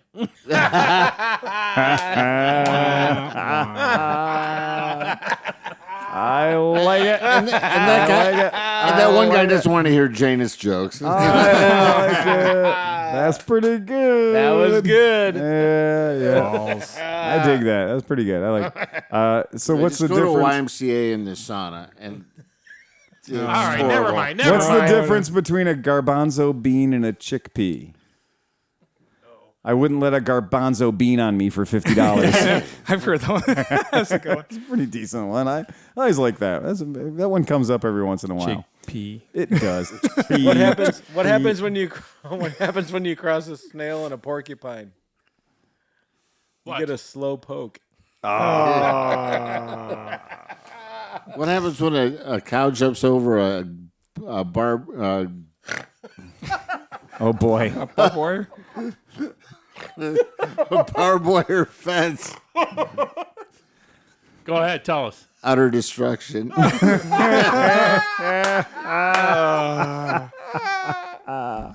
Sorry. Yes. I was still trying to process the garbanzo bean one. It's all in the delivery. It finally got down to you, didn't it? No, plus this brown stuff's catching up with me. Okay. So Dion Walters, your hear fucking legend, Dion Walters, $7 Patreon level. Yay. Cruz Perez. Finally, somebody that's not an old white man. Yeah. Cruz Perez. I'm Cruz not. Perez. I'm a black woman. Cruz Perez, $5 Patreon level. Rock on. Thank you so very much. That is badass. Adam DeLellis, probably a white guy. $10 Patreon. Rock on. Nice. These are these $10 people. They're getting the phone number. So they're going to get the phone number. They're going to be able to Thanks, guys. participate in Please this dumb use it. shit. Give us Yeah, some yeah. fucking content, man. Yeah, we Yeah, want no, some that's stuff. getting some shit. And Matt Davidson, thank you for $10. That was fucking awesome. Is he part of Super cool. Harley family? I don't. He could be. Okay. He's Matt. Stockholder. They just keep him outside the front door. Yeah. For the first time Yeah. on fucking Facebook Marketplace, Yeah. I saw a Harley Davidson Livewire for sale for $18,000. Oh, interesting. Marketplace? Yeah, interesting. Marketplace on Yeah. fucking Facebook. And then a special shout out to Corn Poop Cupcake. I'm going That's to say easy that for you to again. say. Corn Poop Cupcake. Nice. $20 Patreon. Wow. Holy cow. At Corn Poop Cupcake. I'd eat one. Send us a corn poop cupcake. Cupcake. Jeff Witters and Corn Poop Cupcake. Thank you for the $20 fucking donation. Did you click the kitsch link? cats. Yeah, exactly. Is that a business? No tech questions. Little scared. No, actually, not so much tech questions, just a couple of links, link notifications and stuff like that. I do want people to know that at the end of this month, there is going to be the Portland One show. McElfresh and I went out there a couple of years ago. I can't go this year, but there's going to be a lot of our Jedi friends are going to be there. And of course, the Motorcycles and Misfits crew are going to have, I think, 4 or 5 motorcycles in the show. Nice. So they're going up from Santa Cruz to do all that shit. Hey, speaking of those guys, last week or a couple days ago was Knock's birthday. So It was fuck knock. Unison, fuck Knock. Fuck knock. Oh, happy birthday, Knock. I like you. We No, all he's cool. like We love knock. knock. Yeah, fuck We knock. love I know, I knock. know that. Right. Yeah, fuck knock. Come on. Fucking knock. Yeah. So it is on. We did get. He's tolerable. He's tolerable. 3 stars. 3 stars, 3 Knock. stars. Yeah. Yeah. That's it. Exactly. No, I mean, how many people can I sit around and drink with and tolerate? 90. No. So, Not once many. again. Pretty much. And I can do it with that. Hey, Steve. Tolerance is a 2-way street. Man. Yeah, right. Tolerance is a 2-way street. Nobody likes me. Wow. That's why I only have one friend. And then you hired They hate him. me too. And then you hired him. And you have to pay him. You have to pay him. And, it really cost me a lot. John's my Come best on. friend. Cost me $73,000 a year. I wasn't talking about John. Oh, 2 stars. 2 stars. It's gone down. He's lost a fucking star, man. He's lost a star. No, he was actually a 3-star today driving that truck. Yeah, he nailed it. Yeah, he just said fuck everybody. He just got in the middle of the road and he's just jamming the gear. Yeah, right on, man. It was awesome. And for anybody who doesn't know, with the Cleveland Moto thing and all the fun stuff that we do, and there is actually, believe it or not, there's a business that goes on here too. I was about to say, so it's April do in buy fucking and sell Cleveland Moto motorcycles. land. So what's going on in April in Cleveland Moto land? Well, the first part is I can't go to North Carolina. Right. Right. Well, we So- figured that out. Right. Because I don't want to return from North Carolina and get stabbed in the fucking ball sack by Renee and James. Be like, don't you ever do that again. Yeah. So I'm going to assure you, for our listeners who may be interested in the idea of buying a motorcycle, wow, I just discovered this thing called motorcycle. I think I'd like a motorcycle in my life. And because I'm an American, I want it now. Right. Unless your name is Dan Kromke and you're buying a Triumph 665, right? But he had to walk in and just buy it. Again, that Is appreciated. is a major fucking thing. Like the fact that he walked in and bought it. And it was there for him to buy, and he was able to purchase the motorcycle and leave with it and ride it in less than 6 months is not the norm. Right. But Okay. it appears that Vespa has delivered some motorcycles to you. We've gotten some of our pre-orders have arrived, but we also have many people that are still waiting on bikes. Are those the January bikes? Our January bikes haven't gotten here yet. Oh fuck. But I have to notice that there The are genuine like bikes got here. 7,000 fucking TNT 135s So yeah, around so here's the trick. We may have learned a thing or two about the international law of supply and demand as it relates to small motorcycles. One, when your dealer rep calls you and says, this may be the last green ones we're going to see this year, and it's April. Order many. Ooh, I need to sell mine for a profit. You're probably going to be able to, because when he said that, and I was like, surely you're joking. It's April. And he's like, yeah, things aren't looking good. And I really kind of had this moment because I had placed an order for half a dozen of them. I normally do half a dozen at a time. It knocks the shipping down to a little bit more reasonable price. Sure. And so I was like, well, I called him. I was like, I said, I'm going to need another six. I'm going to need another six TNT 135s in acid green. And then split the order up. Give me another batch of like 3, 3, and 3 of red, white, and black. Okay? Or 2, 2, and 2 of red, white, and black. And he goes, yeah. He goes, I'm really going to have to look and see if I can get those greens because I'm pretty sure they're done. Wow. And I went done for the fucking year? Now? You got to be fucking kidding me. I know that I have Vespas that haven't arrived yet, but I've been doing this for a while. I'm pretty sure they're going to show up. There just won't be any more, right? For the year. And so my rep is pretty cool. He's a podcast listener, right? And he's cool. He's a cool guy. And he thinks that we're stupid. He just thinks that idea of putting screws in the tires of SSRs and jackholery and stuff.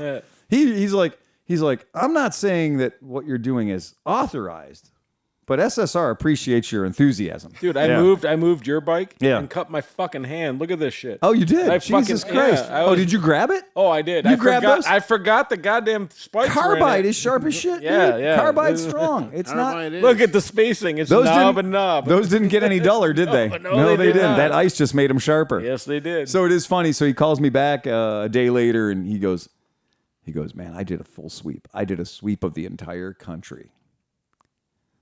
I can get you 19 green ones. Oh, shit. And I went, I'll take them all. Yeah. And it was that. And you know what? I don't even think I breathed before I said that because they will sell. Let me back you up on that. We sold 3 today. Let me back you up on that. Yeah. So as I'm leaving North Carolina, I stopped to get gas at this Yeah. thing about 5 miles out from where we were staying. Yeah. And I go inside. I was using cash because I sold some shit and I wasn't using things. So I went inside and I said, give me 25 on whatever, 30, whatever. Right. And I walk out and this girl is standing there and she has this fucking like $40,000 Jeep. Yeah. And she's like, what is that green bike? Yeah. And I said, exactly. oh, it's a TNT 135. She goes, Curb appeal. I've been wanting one of those. That's what I want. She goes, do they come in other colors? I'm like, yeah. She goes, I don't want other colors. I want that one. That's the only color I want. Yeah, right? it was And it's crazy. true. Like, I was accosted, and she was very attractive too. But I'm just saying. By the way, is my Wolf 300 coming in anytime soon? No. Not going to be a sim dealer? Just so everybody knows, I am a SYM dealer. Oh. So I did pull the trigger and I did place an order of SYM bikes. Okay. What do you got coming in? CityCom 300. Which are great. Those are nice Fantastic. bikes. Yep, fantastic bike. A couple of other bikes, but it wasn't like, oh my God, Phil Waters is finally here. Roll out the red carpet and get this man some fucking inventory. Oh, so you don't got no wolves coming because of that. There are no wolves. There You are got no wolves? You still have a Leonchino though, right? Not having Leonchino. Oh, shit. It's gone. No. Oh, So, but if you could ever get a Wolf 300, I will buy it. I know. And believe me, Steve, I was thinking about you when I told him I would take all of them. And he said, get in line, bitch. Yeah. How's it feel to want, motherfucker? And he basically told me, he's like, you know that anger your customers have been feeling? And I went, yeah. He goes, how's it taste? Feel the rage. Right. Feel the rage. But I want it now. I'm a big shot. I own a lot of bikes. I can live with waiting a little bit. You're going to have to. In this whole world right now, and I'm not even kidding for effect. I mean, You should make a goal of getting 5 of your other bikes running before you buy that one. Why do you keep saying my bikes don't run? My bikes run. You have like 100. You have 100 bikes. They can't. I have 30 bikes. Okay. And like 4 of them don't run. That's what I'm saying. No, because I'm working on them. I said get 3 more running, and then you can buy that one. I feel We're gonna have belittled. to rough him up. I was going to say, man, you know, like, yeah, come on. My whole fleet runs. Right. Except for the 4. No, okay, I have So a which are the 4 that don't run? I have a BMW that was wrecked that I bought from Phil. Right. Yeah. That I had to move everything over to a new frame and new forks. And And now this and saying that this BMW was wrecked, it's not a motorcycle Probably anymore. fucker. Okay, It's so that's a fucking- project. It's That's a project. It's a C-clamp. dude. It's yard art. It is not motorcycle. and I'm It is- almost done with that. So it is I'm not almost a motorcycle. That's almost running. I mean, Yeah. It's not I have even a motorcycle. I'm like within a week of getting that to run. All right. And then I have my Moto Guzzi Ambassador, which Right. runs. Yeah. But I'm having an issue with the left cylinder that's running too hot. Yeah. And so, I mean, I think the muffler has rotted out inside, and that it's like packed full of shit, or there's mouse entrails in there or something. I mean, who knows? Next. And then the other one is a CB550 4-cylinder Right. that I bought for $100. It was a from $100 somebody else. purchase. Okay. Yep. And so those are the 3 that don't run. And a CB550 4-cylinder out of his collection of bikes, the CB500, the CB550 4-cylinder he's got is the bike that you wouldn't make run either. Right. You would walk past that bike every day and just be like, not today, Satan. Sure. Yep, not today. But You it's would- cool. It's yeah. It's purple. Purple and black. Yep. Did you It's get got 2 of sissy those? bar. It's got ape, like mini apes and a sissy bar. Right. Didn't you get a green one and a purple one or something? Or did The green one's running. The green yeah, one that's runs. what I'm saying. Yes. Yeah, right. The green Yeah, so the green one I moved up to into the Front of the line. no, not the front of the line.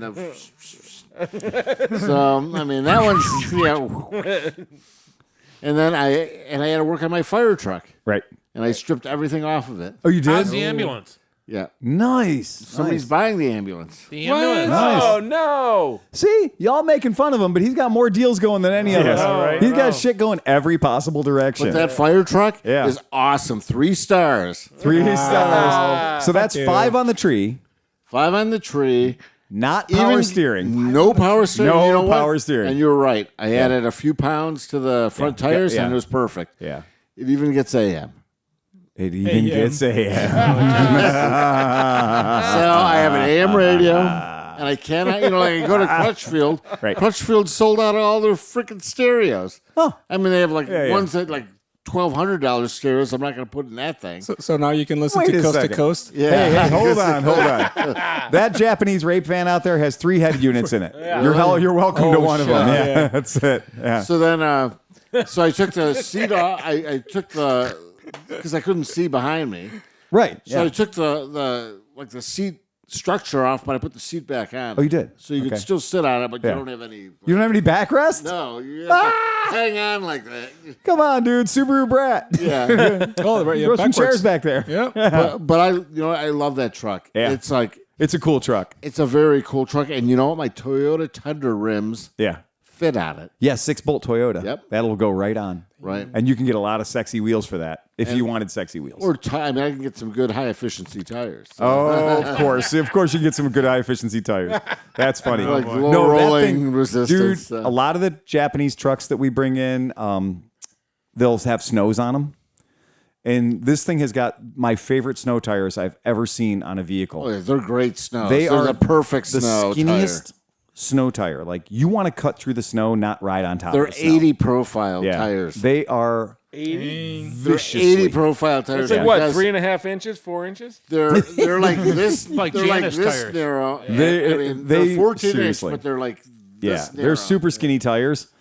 Super skinny tires. Yeah, right. And I was like, man, for a snow tire, that is perfect. It's the perfect tire. It for really snow. is. It's so nice. So I was like, I was definitely when that thing showed up. The guy delivering it was trying to back it off the truck, and he's hanging on the steering wheel with both arms. He's not a big guy, and he's trying to make this thing turn and do like a hard cut turn into the parking lot. And he's like, "There's something wrong with the steering, man." And I was like, "It's not powered." I don't think there's anything wrong with the steering. I'm pretty sure it's And Armstrong plus steering. The front tires only had 20 pounds. In Yeah, them. they were pretty low. It was Armstrong steering Well, all speaking day of long. like cars and things like Yeah. that, so the thing that you got in the parking lot, I opened the door and it smelled like success. It smelled like that's how some people pronounce it. Or it smelled like sex. Yeah, that's right, exactly. Yeah, No, it really did. That van smells like 1,000 rapes. Oh no, there are Seriously. there's at least 45 Japanese children that were conceived in that van. particular van. Yes, Yeah, there's 100%. a whole prefecture now in Japan that is all based on the progeny that started in 1996 Yep. in the back of that van. Yes. Yeah, it is a. Can you imagine how slippery that would be if you lubed it up? No, It is. No. It is. Look, not since Tijuana have I seen that much tuck and roll vinyl. There's like it's diamond pattern, Yeah. glittered silver tuck and roll. vinyl. Yep. Walls. Oh, baby. Everywhere. Walls. It looks ceiling, like a floors. spaceship. And it really does you're look like That's a why we spaceship. said it's an astronaut sex chamber. Well, you're telling me that it has seats, but all I saw was a 12-foot bed Yeah, well, because those seats all fold down flat to make a 12-foot bed. that Yeah. are slick and Yeah. able to be lubed. Yeah. Can you imagine getting your... So the trick is get yourself lubed up and then get in the back of the van while somebody else drives. Fucking rodeo. And your job, right, and your job is, It's like worms. again, get on her, stay on her, right? And we're going to take you down an old dirt road or something. Yeah, right. Don't break too hard. Oh, yeah, right through the windshield. Ballistic. Yeah, But ballistic. so, why would it need 3 stereos for this? Look, we can't figure it out. It has 3 head units. Those are it has massive amps. At least 5,000 watts of amplification. Yeah, right. And just I didn't see any speakers though. 77 miles of wiring. No, the door's got preamps and speakers in it. Okay. But I think in the back cabinet there was probably some big fucking. they took No, the there's big an took amp. it with them. There's Yeah. an amp like this in the back cabinet. There is. No, I'm telling you, Three of there's. them. Yeah. They're like 5,000 watts, and it's obscene how much amplification. Have you taken a black light in that car? No, Fuck no. I have a black light. kidding me? I have a black light in my car. No. have a black light in my car. It would No. look like a Jonestown murder scene. Look at, there's just no fucking way. Jackson Pollock, man. There's no way. So I want you guys to understand how dialed in Renee is. So this thing shows up, and it shows up, and it shows up, and the whole jaw's off of it because it had to get on the boat in Japan. So, they had to- So it has a nose on it a has nose. a nose on a nose. It has Yeah. an air dam, and it's a Bosozoku van, right? Yeah, So right. It is. It's a Bosozoku van, and whatever. But they had to take the nose off of it because it couldn't get on the boat. Yeah.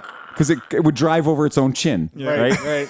So it has a chin spoiler that is like way too low. It's massive. So it's crazy, and it's got air horns and all It's kinds got of silly more. shit. It's got more switches and knobs than a 747 in the cockpit. It's seriously, it's like an entire Flying J truck stop vomited into a van. Okay, so in the United States, most air horns play La Cucaracha. This doesn't do anything. It's What just is that? loud. Oh, it's just okay. super I just fucking didn't know loud. if it played a song They're way or too like big. what do They're way too Japanese loud. air horns play? Yeah. It's like No. a foghorn. Yeah. It's just weird. Yeah. But what I feel and when this thing showed up, and at first, the seats are aftermarket. They're not Toyota seats and everything else. So you got to get in there and kind of figure out how they open and close and fold and The everything steering else. wheel's like the size of a dime. The steering wheel is literally.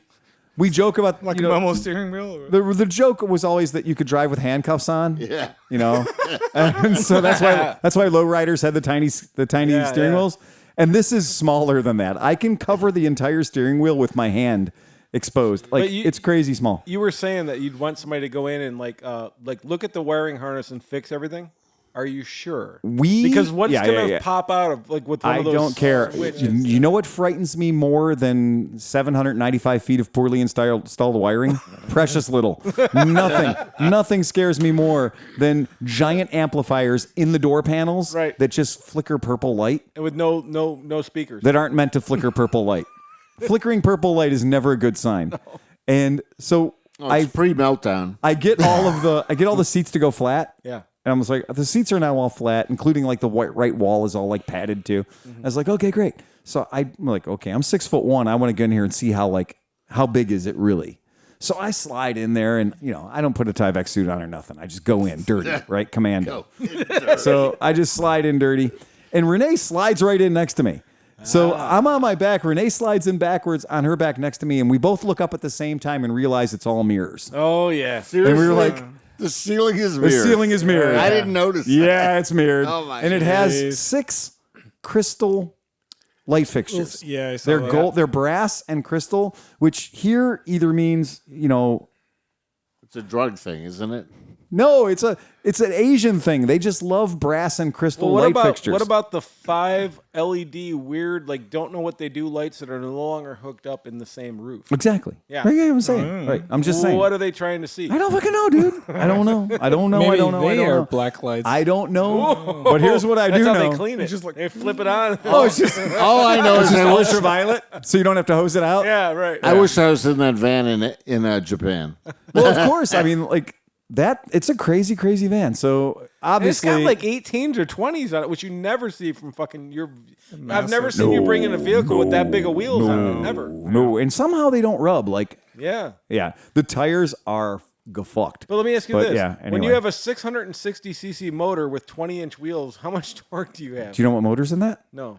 3.0 liter turbo diesel. Oh shit! Yeah, that's why I bought it. Oh, okay. Yeah, so that's the motor I have in my other white van. Yeah, that's That why has- the tires That's are a great bald. motor. It That's has the no motor you problem want. carrying 120 miles an hour down the road. Right. Yeah. And yeah. that's why those tires are bald compared to. Well, every I other- mean, yeah, the tires are bald because in 1995 somebody went, "That's my budget."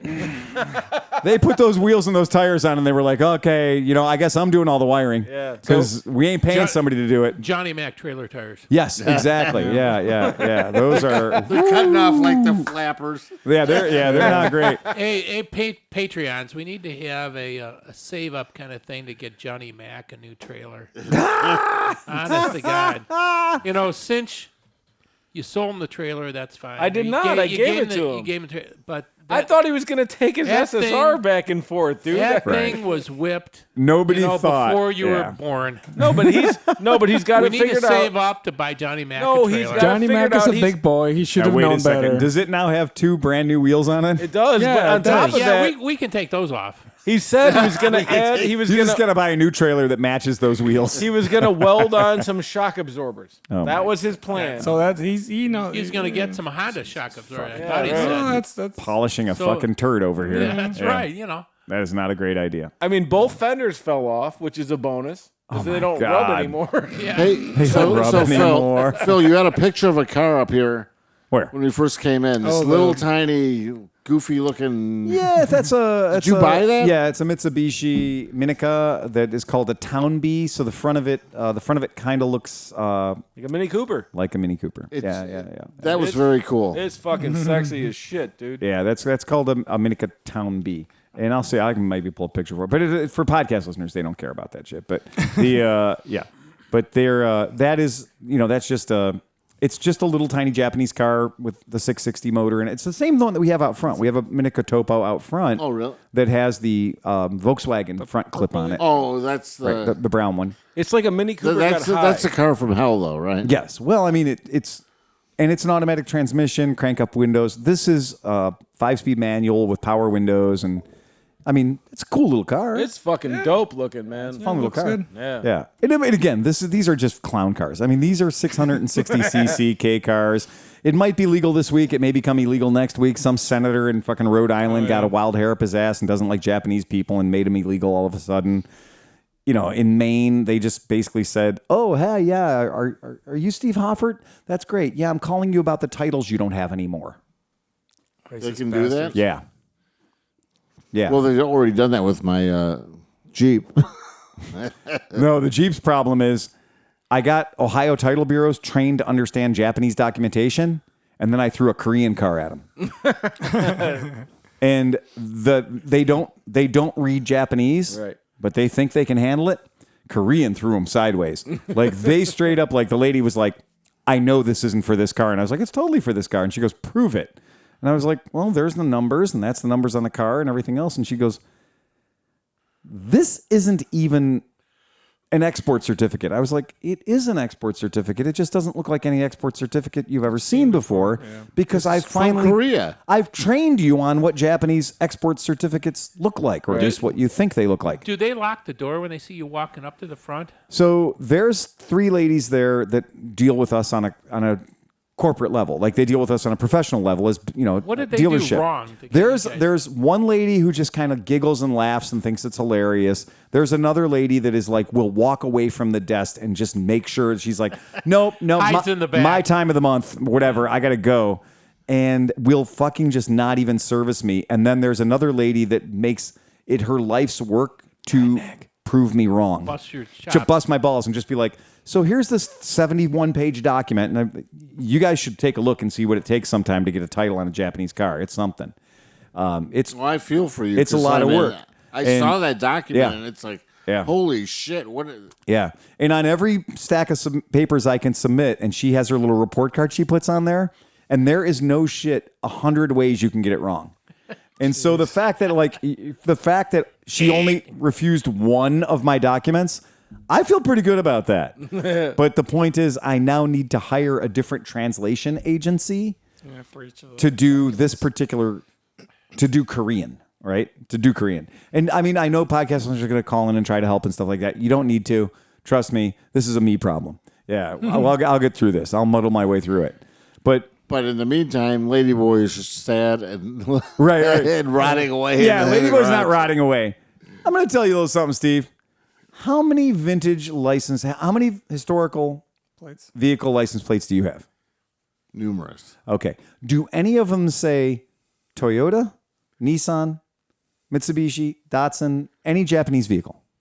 Well, the Datsun one will be coming, and the Toyotas will be coming. Exactly. So, yeah. Exactly. So I just throw the Toyota on there, just like I throw the Again- Sim plate. again- I throw my Simba plate on the Wolf. because we're also Allegedly. so we're such all rule followers around here 3 stars. that I can tell you right now, I have got a historical plate in my collection of historical plates. I can't remember what it was from. That's my problem. I can't You know, remember. I get like 5 at a time, and I'm Yeah. like, where do these go? I just throw them on any car I Do you want. know? You know, like, I mean, so I who's go. gonna pull you over? I went into the Bureau of Motor Vehicles and I asked the lady at the Bureau of Motor Vehicles, and I said, "Ma'am, I said I need a little help." She goes, "What's that?" I said, "I need you to give me a printout of every registration I have But in my they name." won't. And she said, "We won't do that."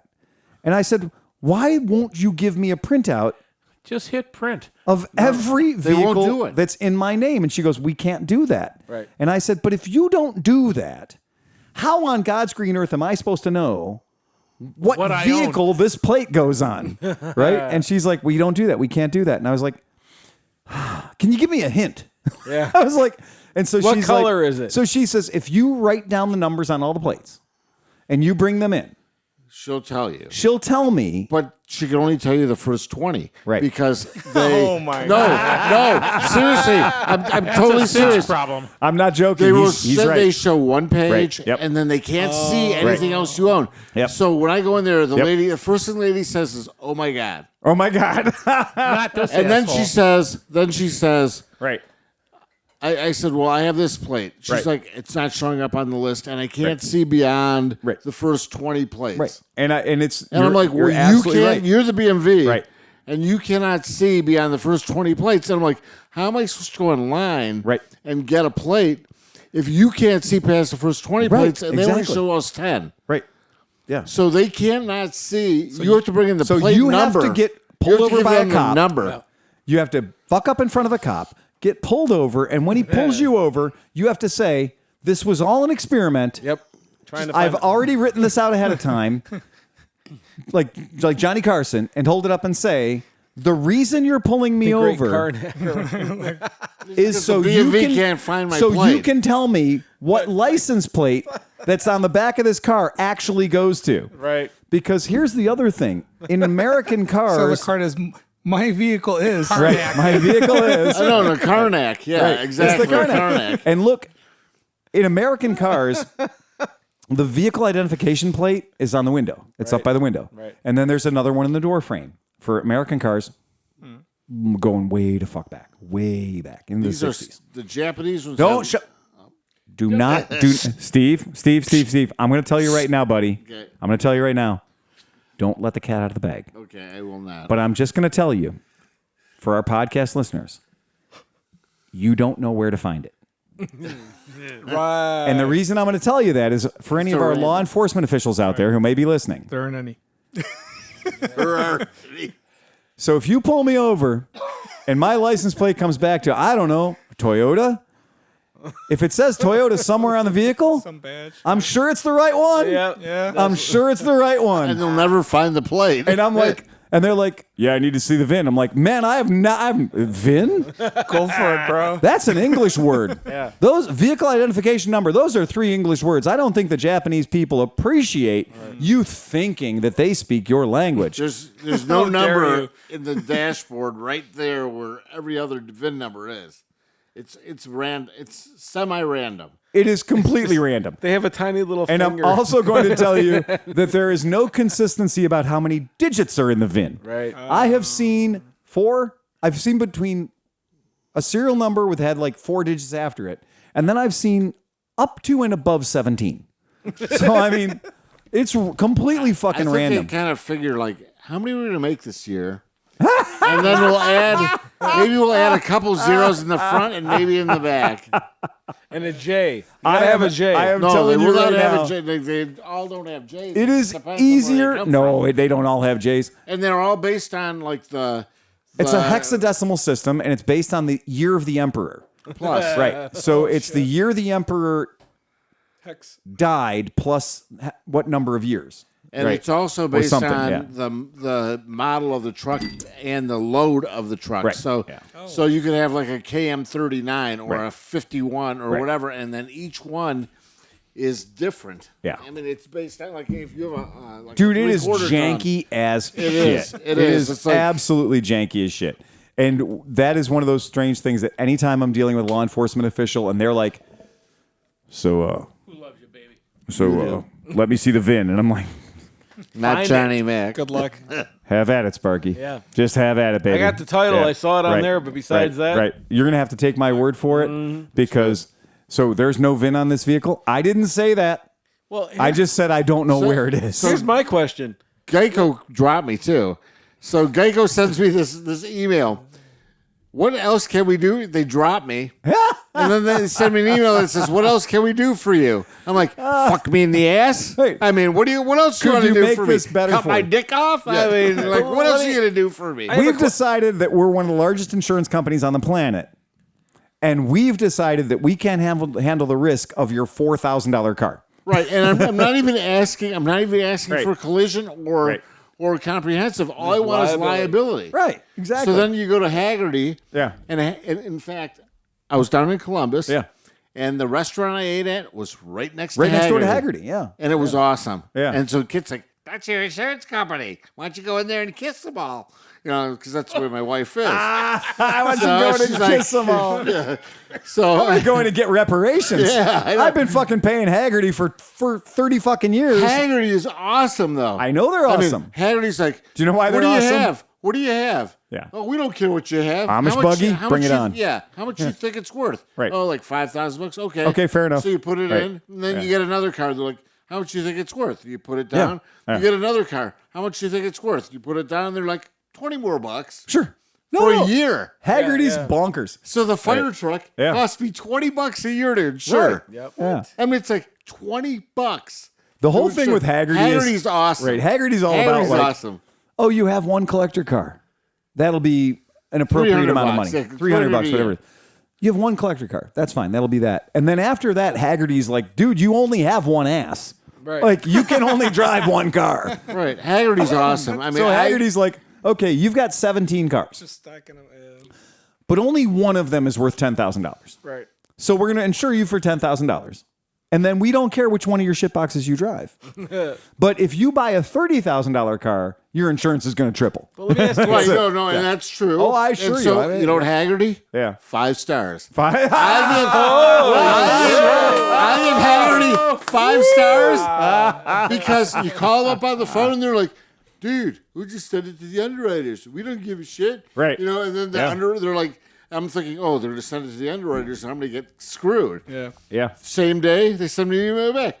Fuck yeah, America. Fuck yeah. Yep. Lick my ass and suck my balls. You know, it's like $20. $20. Wait, I gotta I'm ask like, awesome. I love Haggerty. 5 stars. let me ask you a question to both of you. Well, the reason this is important, guys, before we fucking Sorry. people are like, I didn't fucking pay this money to listen to this stupid podcast and listen to people talk about cars. Hey, Nick. I They have. insure motorcycles too, by the way. I was going to say I have Haggerty on my motorcycles, and the reason I have Haggerty on my motorcycles was I figured that code out 20 years ago that they're essentially insuring you for the most expensive bike you have, Right, Right, which and the makes rest sense. is- and then the rest is like, and it's funny that when you read your Haggerty policy, like they do discounts. So if you're a VJMC member, you get a 5% discount, which actually, if you have $1,000 worth of insurance, is the cost of your VJMC membership. Go figure. So, and they do also do ARMA and Vespa Club of America. They're the only people that when I called them and I said that I had a Zundap Bella, they were like, yeah, I do that. And I was They like, knew what it was? and I they was list- like, I have a go-go roller. And they were like, you have a go-go roller? And I was like, yeah, 1957 go-go roller. Yeah, we can do that. And I was no, like, it's awesome about 'em, I too. started making up words. And they were like, we can do they that. knew 'em. Yeah, you can do that. They list the highest. They list they the do. townies. Yep. They Yeah. list the Rocksta. Yep. How can you have a company that lists the fucking Rocksta? There's one in the United States. This is my point. I mean, it's these yeah. guys are awesome. There now, I will say that for the classic motorcycle insurance through Haggerty, it does specifically say that the vehicle has to be a 1996 or older, 25 years old. But they do have a weird disclaimer in there that's like certain motorcycles they'll do present day. So it's kind of because like it's kind of like a modern collectors, classic, yeah. or maybe a Janus, right? Something like that. That's not a normal type motorcycle. That They're- cannot be priced. well, but here's the other thing: they insured my race bike, Oh, wow. which doesn't have a title. Woof. Yeah, and so that's something that I do want to bring up because for people who race motorcycles, two of my race bikes don't no titles. They're track bikes. They've only ever been track bikes, and Haggerty insured them. And it wasn't like I'm gonna go race this bike on the down low and crash it and say it happened in traffic. No. They're insuring The race. ARMA race bikes, And they insure an amount, which is what is Right. good. You know, like you go to Allstate, you Yeah. say you could even go to Allstate and say, "Well, I want Yeah. declared value." Yeah, absolutely. So Stated you value say insurance. 5,000 Right. stated Yeah. value. They still fuck you. Yep. Haggerty doesn't do that. They're like stated value. We're just gonna prorate it. The underwriters Yeah. rate it for the stated value, and that's all there is to it. Right. I mean, so if you want to say it's worth $10,000, Yep. then you're going to pay more, Yeah.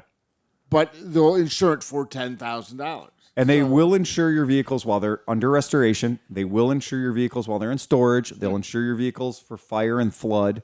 Like, I hate to be it's that guy and awesome. sound like we're just like sucking Amsoil. Haggerty's dick over here and like getting paid for it. We're not. 5 But stars. the point being, if you're a person who owns an older motorcycle or a cool motorcycle, maybe it's worth a call because when I quoted my shit out through Progressive and Geico and Haggerty's was cheaper. Plus, they Yeah. give you a year policy. So like on a car, Yeah, there's no- like on all yeah. the cars. It's not this bullshit where every 6 months you have to renew. It's like they charge you $178 for liability on every car for like whatever. It's like one price, $300 like $50. Right. Like I insure all my cars for like $320 a year Right. through Haggerty. Yeah. Yeah. It's crazy. It's a really fun thing if you want to insure your vehicles, especially if you got a bunch of vehicles. So the beginning of this conversation, you guys talked about getting pulled over on your K cars. What could you possibly do to get pulled over? Here's the problem. Driving while interesting. Just looking at him. Yeah. I got pulled DWI, over. dude. You're not speeding. 2 weeks Dude, ago, it's I DWI. got pulled over 2 weeks ago. Yeah. By a state trooper. Yeah. The guy, Driving I while rolled down my interesting. window. I'm like Yeah. reaching over like this because I have Yeah. to roll down the opposite window. Right. The guy rolls down his window. He's like, "Cool car. Right. Yeah. You need some help?" I'm like, "No." And he's like, "Big gulps, guys. See you later." Takes off. Except for the fact that happened. Congratulations on that. Mine happened. The guy pulled me over. And he was like, it started out with, I'm curious. DWI, driving while interesting.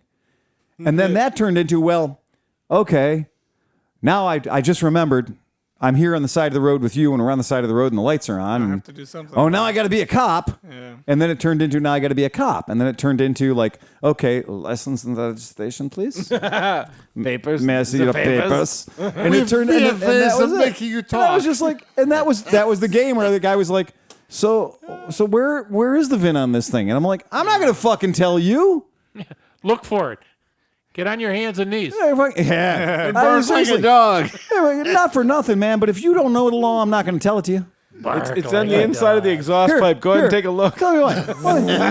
Let me just weave you some rope to hang me with. Fuck you, man. I used to be a police officer. Yeah. Straight ahead. I'm not doing you any favors. Oh, you'll never find a VIN. Like on that Nissan that I bought, you will not find the VIN. I can if you don't know exactly where it is, I can you will absolutely never tell find you it. that on some Japanese vehicles, when I've been at the port picking the vehicle up and I have to do a VIN confirmation with the guy at the dock who's not going to let me leave the dock Right. unless I prove that the vehicle identification number matches what's on my paperwork. So I don't come in with the paperwork for a fucking $3,000 car and leave with a Bugatti. Right. Because I imagine that happened once or twice. Sure. Here's some documentation. I'm allowed to leave with one car today. There's 4,000 cars out there. I want to pick a good one, right? Yeah. And hopefully he doesn't look too carefully. No, they look real fucking carefully, right? Turns out they probably get in trouble if they let the wrong car go. Yeah, right? So I'm on my back under this fucking car in the rain trying to figure out where in Jesus' name the Japanese people thought was the best place for the VIN on this fucking thing. And let me tell you, it wasn't where you'd think it would be. But I'm not telling where it was because that's privileged goddamn information. Yeah, it's random. Hey, is It's Nick, random. is, They just is, say, oh, today here, Yeah. today is Nick there. still with us? Nope. Nick. No, his phone died. Oh, sorry. I thought Oh, he's there. Hey, Nick. He was falling asleep. Sorry, Nick. Yeah. So, did you have reason to talk to Nick, or did you just want to summon the spirit? Just wanted to see if he's Right. still there. Well, at 2 hours and 36 minutes done, of a baby. podcast, We're done. we had to see if Nick was still here or my phone was still working. Or it was at still this working. point, Yeah. Yeah, I Hey, dig it. Nick. Hello. Christ. My Guys, God, do you want man. to talk about waterfalls real quick? Yeah, let's talk about waterfalls. Because I remember what I was talking about Don't go chasing. 2 hours ago. So we were talking about how we went down the mountain and Johnny Mac bailed out and went back to the car. And Oscar and I actually had to cross the stream that the waterfall was. Don't was- cross the Don't cross the streams. streams. We get pee on each other's penises. Well, to be fair. To be fair. It was a little bit more than a stream. There was a lot of water moving very quickly, and it was a little bit sketchy. Would you say, Oscar? Out to say the least, yeah. Yeah. Do you roll up your had, pants? Take off your no, shoes? we figured Pants. if we fell in, we were going to be in pretty big trouble. But that it was just a great example of how this entire weekend has been adventures stacked on top of adventures, and I'm really glad you guys were able to make it down. If I would have been there by myself, I wouldn't have jumped. Well, at least someone could go back and Oh, tell that's someone. true, right? Because if you really got fucked up Right. and you're on your own, Yeah, it was a mile into the trail. Yeah. going downhill. Yeah. And I was lugging 25 pounds of Camera shit. gear. yeah, nobody would would've ever made find it. you. No, we had to go down the stream a little bit more to find some better area to jump. Yeah. There was no bridge. No, there was no. And you're not a blonde white girl. They wouldn't look hard for you. No, they wouldn't give a No, shit. they wouldn't. No, that would be it. A wet bag. Get No, him. I mean, like, seriously. Like, in this country, It's a thing. like blonde white girls, they disappear, and their whole cities and communities will come out. Yeah, there's 2020 episodes about those girls. About those girls. But there's like 400 black girls that died the same week. And they're like, Whatever. That's fine. You're going to lose a few, I guess. Oscar But yeah. crossed over first, and I had the GoPro going just in case he fell. Again, Nick, Get the baby. footage. Get the footage, baby. Content, baby. Right. I'm not doing this because I'm morbid. later on, we're just going to appreciate knowing where it went wrong. Yeah. And get that extra 100 likes. Be sure to smash that like button. Yeah, and subscribe. We'd like to take this moment to thank Oster for the 1,000 extra subscribers. Just God rest his soul. Yeah, fade to black and white, and then just let it go. And then the rip, like A little rip on the, yeah, it's gonna be fun to watch that video, Nick. Yeah. That's very cool. Well, all right, guys. I think that's about it. Anybody got anything else that's prurient? No, Yeah, all right, no, all right. we nailed one. That was Fresh a and good purient, 2 we're good. hours and 39 Solid. minutes. Good is And a Alfred didn't fall subjective asleep. term, my friend. Good is a subjective term. I don't think we've given the podcast listeners anything that they're not prepared for. No. Yeah, that's it. That's true. Yeah, we tend to deliver at that 3-star level Yeah, on the thing. Keep expectations low and delivery high. That's exactly it. I always believe it's important to under-promise and over-deliver. Always. Yep, that's it. That's my sex life. So, folks, remember to please ride fast and take chances. Thanks, Nick. Nick, all the way from North Carolina on the blower. North Carolina. Thanks, Nick. Press the red button. Say goodbye, Nick. Goodbye, Nick. Goodbye, Nick. Oh, man.